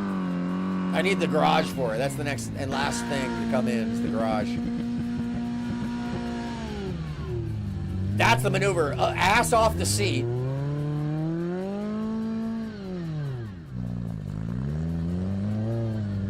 Oh, it has wheel guards. Yeah, so you don't hurt yourself. Dude, there's so many ways to get fucked up with one of these things, right? I don't even know if you could own one of these or ride it on the street in the United States. You'd have to take this out to the desert. Oh, he's got the handle on his steering wheel. Oh, and of course the big wife to hold it down. She's holding it together. Or she's totally frightened. One of the two. Super dope. Oh, here's the guy with the... Yeah, your shit's not making it up there, buddy. I like her maneuver. Just lean back. No! That turn is so scary. It just looks like everybody's about to go over with the bump right there. Oh, fuck. Super cool.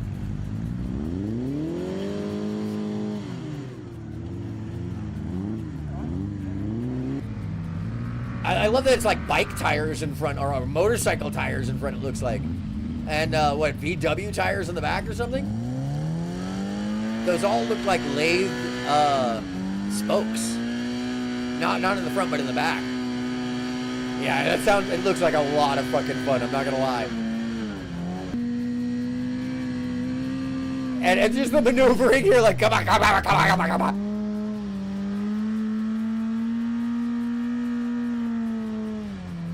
Oh, keep moving it. Yeah, you gotta keep moving. You can't stop. You just gotta keep moving or shit's gonna... That movement, that place right there is where I feel like somebody was gonna get hurt.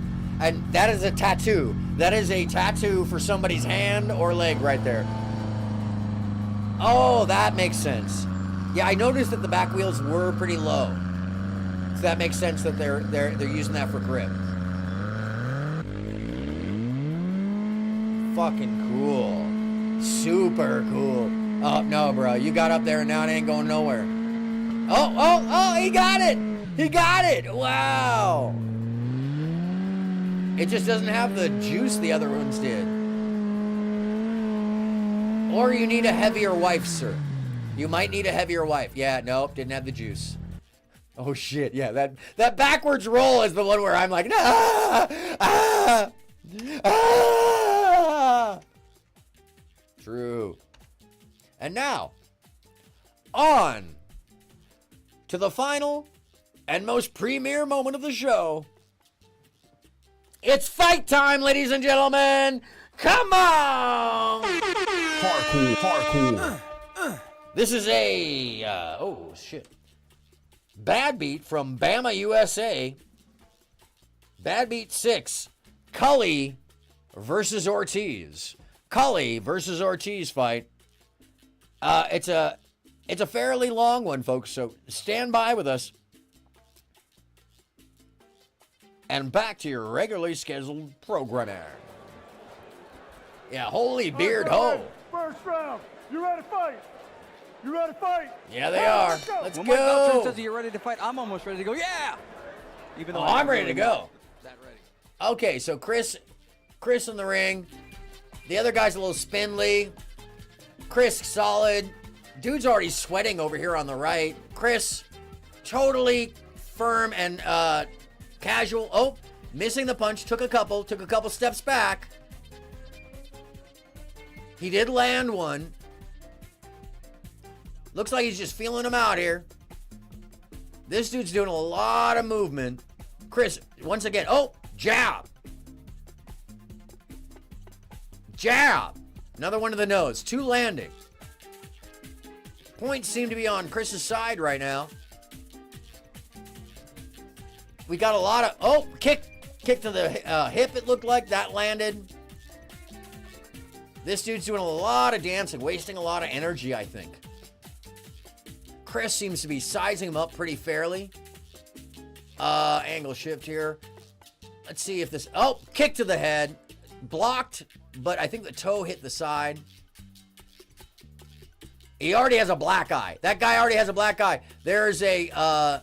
it looked like a pull and then a full punch to the face. Oh, yeah. Left hook. I'm sorry. No, I'm sorry. That was a left... I get the terms wrong. Sorry. So if I'm saying them wrong, I apologize. And I can't play the commentary because it would be copywritten. Oh, so he got 3 in there. I don't know if you caught that. There was like a full punch, jab, and the kick, but the jab was really fast. And then here's what Chris is really good at: finding the weak spots while he's pinned. I really, after I've watched a bunch of his fights now, I've gotten that he stays calm in these moments. This is why they were practicing this in the last footage that we were watching, giving him all the ways to find the outs. Now he's literally, in this moment, to me, rope-a-doping. He's holding the guy's face against the fucking fence. He's comfortable back in there. And look at the way that they're maneuvering. Now, Chris has got his arms now curled up. He's pinning the guy. He's pushing his chest back. And he's basically letting the dude wear himself out. And you see where he's keeping his face against his head? Okay, so there's the breakup. Once again, Chris not sweating.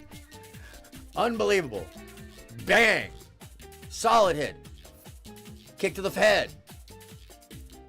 Points are, again, still on Chris's side. Oh, 1, 2, 3, 4. We're evening up, but he took that without even... Oh, now he's angry. Maybe he needed some instigation there. There's... Oh. Yep. A couple of jabs in. Oh. It's a right punch to the temple. There's a left. It looked like a hook. Oh. We got a jab kick combination with a block. And then, little fake out there maneuver. Still, wide left hook. Wide left hook with a connection there. Okay, a fake out, swift forward punch. Oh, connection of that same motion in the punch. Double punch with a fake. Wow, that was great. He's just lobbing those quick centered. Oh, kick.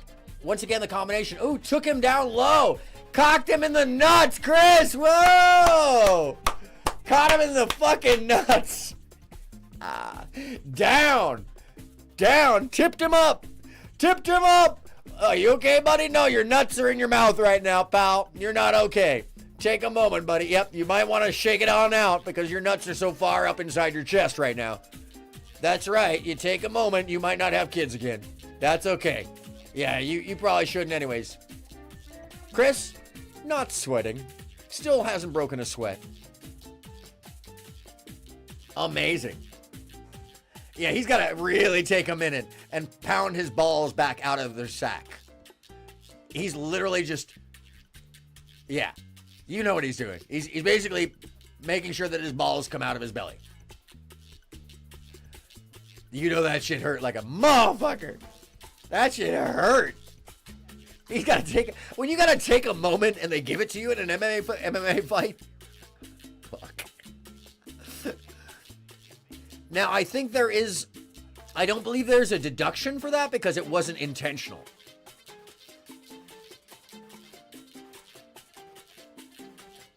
Hold on, let's catch what the commentary is. Fighters. If someone can come up with a perfect cup, they're going to be a millionaire. Oh, so he caught the edge of the cup. You cannot put a price on a perfect cup. True, you cannot put a price on a perfect cup, he says. Because, that dude's balls just went right up in his throat. Just like, literally like, whoop. Right on, Mike. All good. I appreciate you being here. Thank you so much.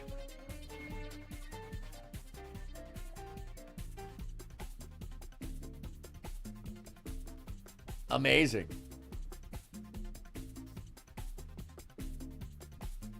And the dude's like, you sure you're okay? Because I saw your balls go all the way up in your throat, bro. I mean, it's right up here. He's like, I gotta walk this off. I gotta really walk this off. Yes, buddy. We know. We know you do. That was tough. Yeah, why don't you stretch him back out? Now notice, this dude is sweating balls.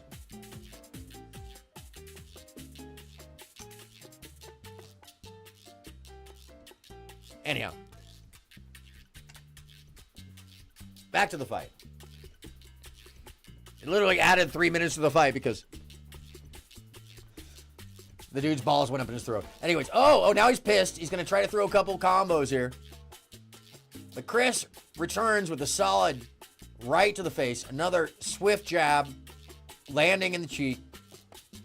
Ah, that right jab. Bam, bam. Oh, nose, cheek. Or cheek, nose, sorry. Really exciting motion. Oh, wide right hook with a knee into the same groin area. Pressing him against... Okay, he's got him in a hold. The grapple isn't taking from the other side. They're on the ground now. Chris in the locked position. He's got the arm locked. Oh, he did. The arm is free. Now he's going for the under the leg. He has him on his back. Could be going for the count right there, except for the dude's head is not down. So Chris looks like he's using his forehead. There he is. This is my favorite Chris move.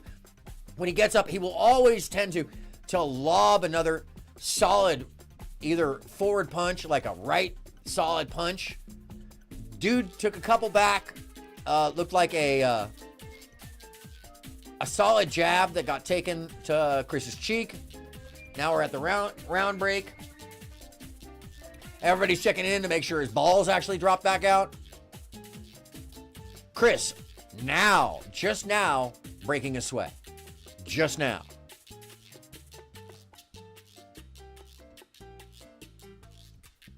Round 2, everybody. Lackluster round 2 there. At least the walk around. That seemed a little lackluster to me. I'm not gonna lie. She was like, okay, round 2. I need to serve some drinks or something. I don't know. Whatever.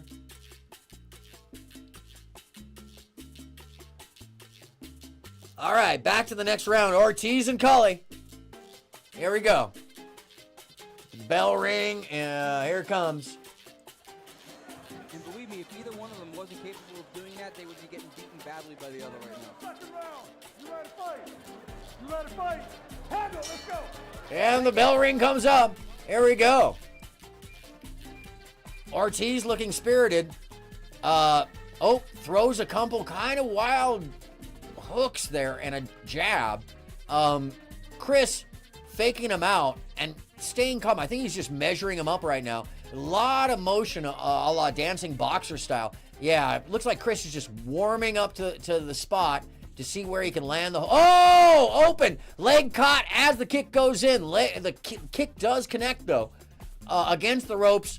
Looks like Chris has been held in the pin. He's trying to get the leg maneuver up. Chris reverses. He's got the shoulder pin now. And now Chris is using his knee as the leverage. If you watch, he's pressing it against the inside of this guy's leg. And he's smashing on the inside. It's hard to see. Like, actually short body blows. And now he's also pinning the other arm. You see how he's got the other arm so that the guy can't try to fire off at him. There, he got one in. Looks like it scraped on his head.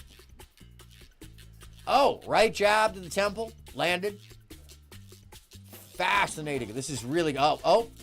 Yeah, jab with right. Oh, body blow with the knee. Let's go. Oh, man. Left hook lands. The knee doesn't quite, but he almost got the foot in there, too. Jab. Oh, connected. Full force. Full force to the nose. All right. The Ortiz holding up a defensive position. We've got a jab connecting to the wrist. And a forward throw of the right hand by Chris to Ortiz. Oh, we've got two landing now. A left-right combo. Ortiz still in defensive position. Seems a little muddled out there. One of his eyes seems to be closing up. Ortiz tries for the center chest position, Oh, he gets one little kick into the shin, except it doesn't really land. Now we got a 1-2 with a, let's see, that would be in a wide left hook. And oh, solid, straightforward punch. Again, right temple, just at the eye socket. Oh, left solid punch. Pushes Ortiz back from Chris Colley. Got another solid connection, 2 for on the right. Now we got a 3 for on the right. 1-2 punch. We've got a right punch and a hook connecting. Almost connected on the hook. Ortiz is just in defensive position, trying to land something. We got a low body blow with the left punch there. Stab. Oh, wow. Chris is just landing in the cheek, repeatedly working that right side of the face. We got a kick into the hip there. That was, I think it was a foot to the knee, kind of colliding as two separate motions as one. Oh, Ortiz lands a left hook and a right hook, pushing them back against the fence. We are seeing a grapple maneuver trying to hold Chris Colley's leg in place so he can't force him back out. They are up against the fence right now. Chris being dragged along the fence. Now in defensive position, holding and locking Ortiz's arms. Ortiz is locked. Chris takes a quick shove and an attempt at a knee to the groin area, deflected. Chris flipping the arm locks around and maneuvering knees. Attempted reverse lock by Ortiz at the knee while trying to get Chris to the ground, it looks like, with leverage at the arm locks. We're seeing scraping on Ortiz's back. Well, it's a knee to attempt to the forehead. I think that did land from Ortiz to Cully.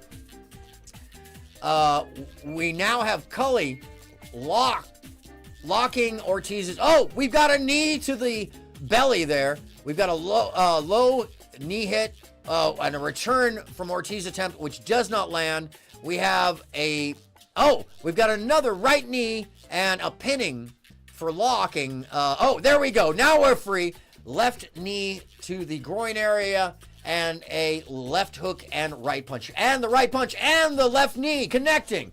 Solid body blows. Once again, we've got a right. Ortiz right into the face. We've got a left.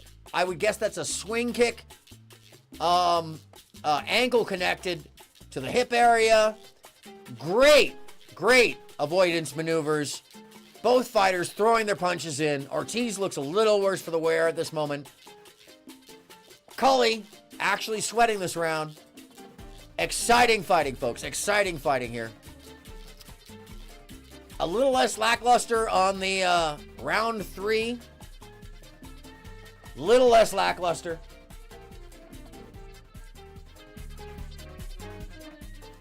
Let's see what the commentary says.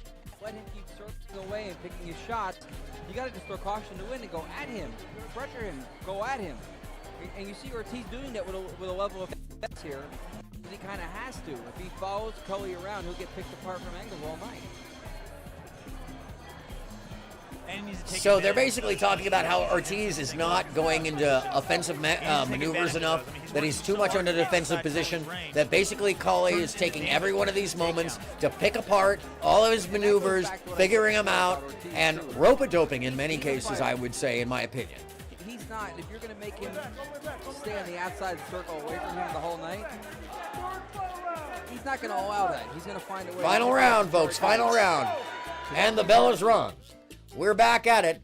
We got a couple swift jabs and some fast movement from Ortiz. A little missed punch there.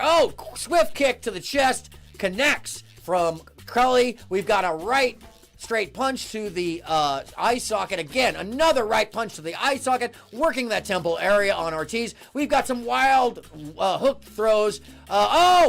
Cully says, come take me, come get me. Little dance maneuver, Cully is pissed. And now, kind of a wild left. Roundhouse kick from the opposite side with the right foot. Amazing maneuver.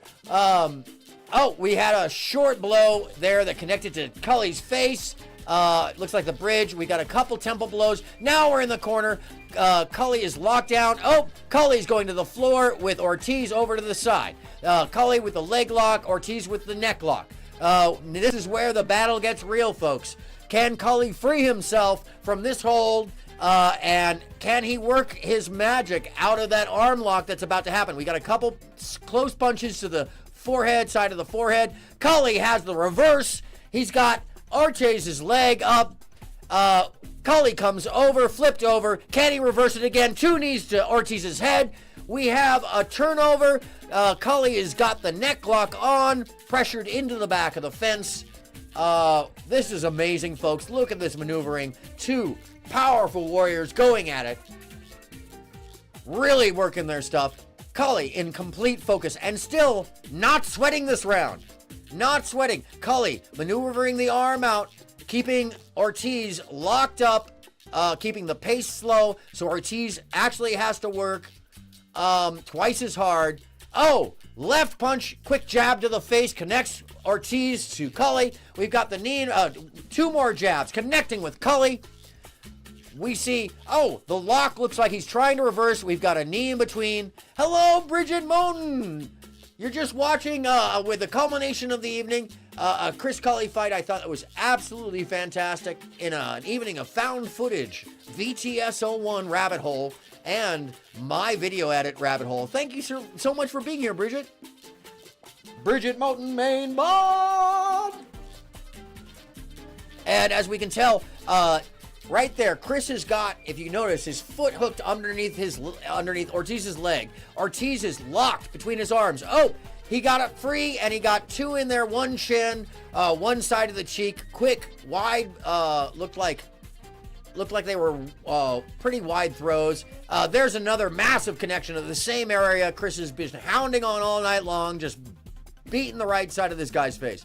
Ortiz, oh, there's ankle work. We're starting to get to the real deal, folks. This is the last round. Cully putting in the force and motion here. Ortiz in defensive position, landing another right, straight shots. And now a knee to the forehead. Back into the fence because Ortiz is in the defensive position. Arm locked. Ortiz, you can tell, is sweating out. Oh, my goodness. So Ortiz attempting to lock Cully's leg down so he cannot get the kicks in that he's been getting in the corner. Cully has Ortiz armed locked so he cannot move. He is pressuring his neck down. That would be a lot of energy to be wasted fast forward. Okay, it looks like Cully's about to try to take him down. It looks like Ortiz is trying to fight gravity here and push back to keep Cully from flipping him over. You can see Cully starting to push him into the leg lock so he can flip him over. He's trying to push his weight. Cully reversing. Now Cully on top. One of my favorite moves. Cully's on top. He's rope-a-doped him. Now in a neck hold. Now, 2 punches to the side of the head. Neck hold. He's going to put him to sleep, folks. Look at this. Look at this. We got him in the neck and leg lock. Nope. Reverse punch cannot hold. Taps. He taps. He taps. Let's go. Chris Cully wins it. Chris Cully wins it. Let's go! Parkour. The other man is still down on the ground. Amazing fight. Amazing fight. Oh, thank you. I appreciate it. I'm trying to actually work on that. I really do want to call fights. I enjoy the hell out of it. It's terrible. I don't generally like violence, but when you watch a master at work like Chris or anybody of that quality, it's exciting. And I kind of got addicted to it years ago in Palau. Somebody took me to a backyard UFC match. Backyard being that it wasn't somebody's backyard, but it was a real UFC match between Japanese, Polynesian, and Hawaiian fighters. Oh, thank you, Mike. I appreciate that. I get excited by it. I really do get excited. I need to learn more of the color language, meaning like how to actually talk about the punches and learn more of those. But I've been meaning to actually go hang out with Chris at the studio and really just start taking notes because I really do enjoy it. I really do. I also think that the great fighters, they're an art. It's a character, it's a performance, it's your physical body in the way. Can't get any higher level of personal involvement than that. And you may call it a sport, you may call it, fighting, whatever you want to call it. To me, it takes the mind of an artist to figure out all these maneuvers, and then afterwards, to kind of come to a middle ground and recognize the person you just fought with as your colleague. And not worry about the anger, not worry about the viciousness. See, they were like, hey man, good fight. Yeah, Chris Colley! Once again, a champ. Hey! What a great fight. Love that stuff. And as I leave you this evening, I just want to remind you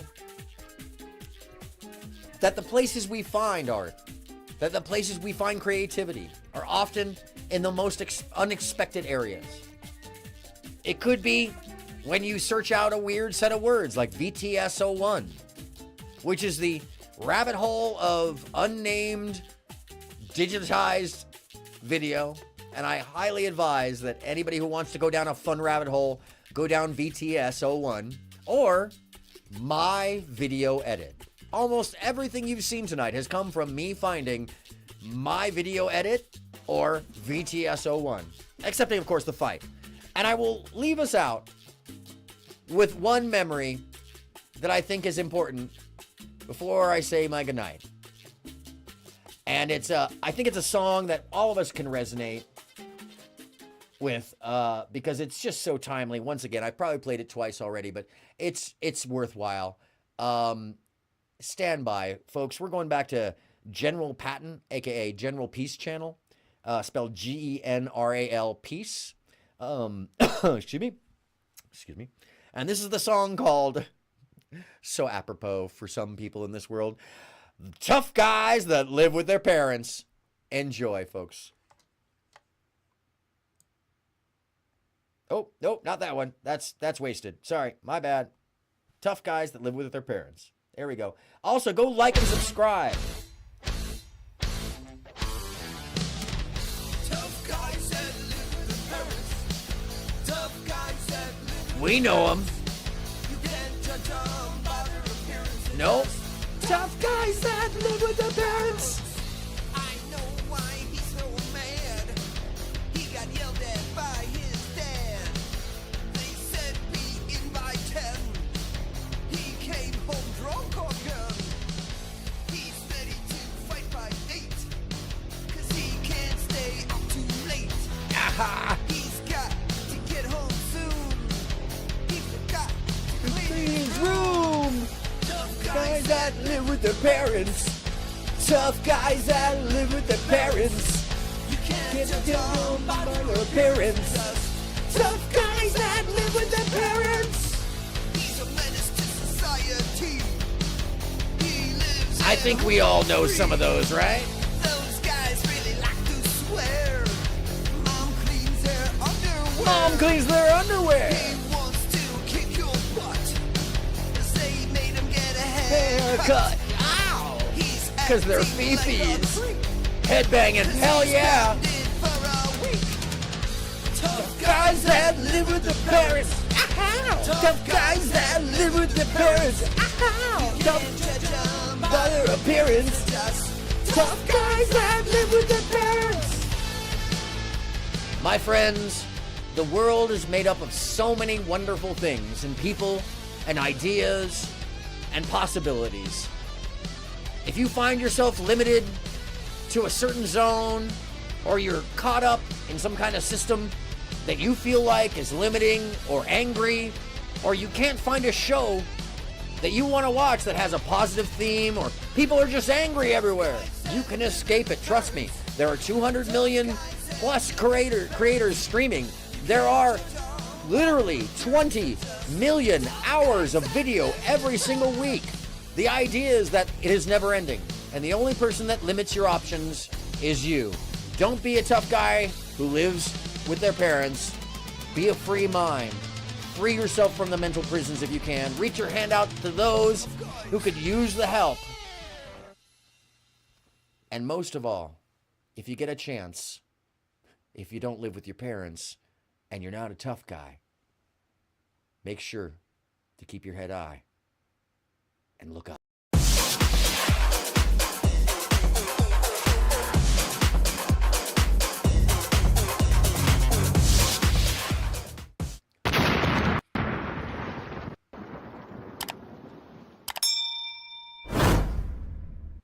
Thank you so much for being here.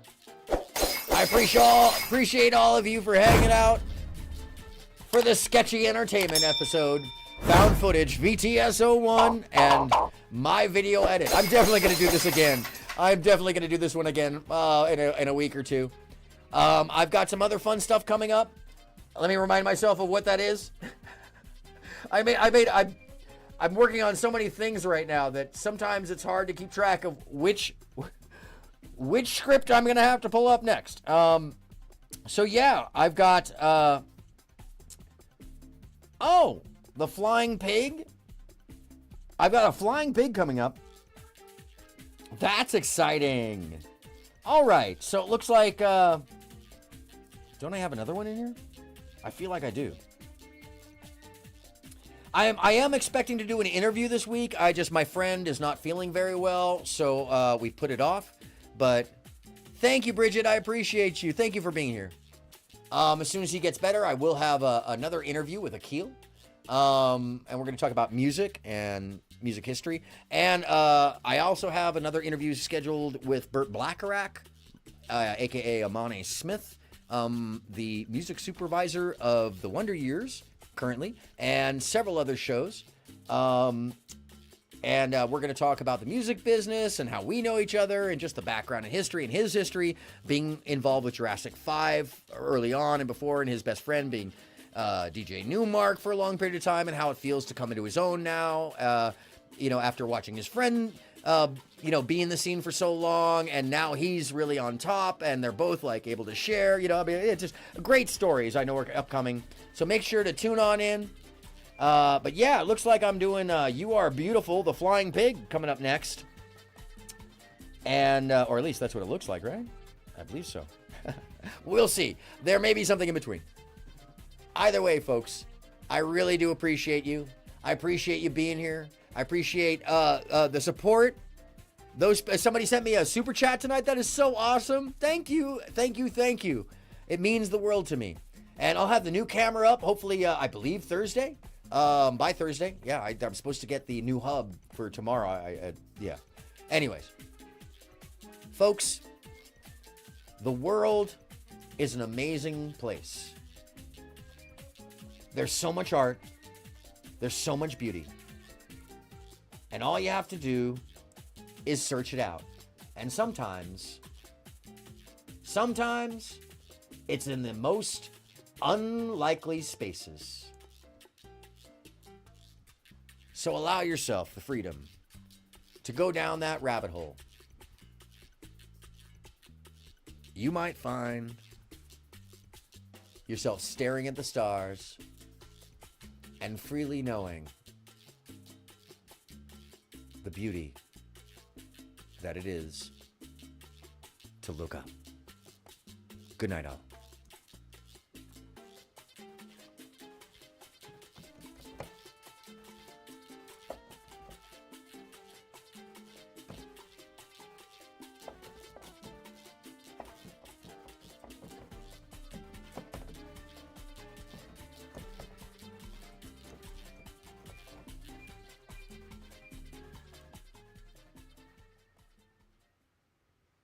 Allez, allez, allez, allez. Click.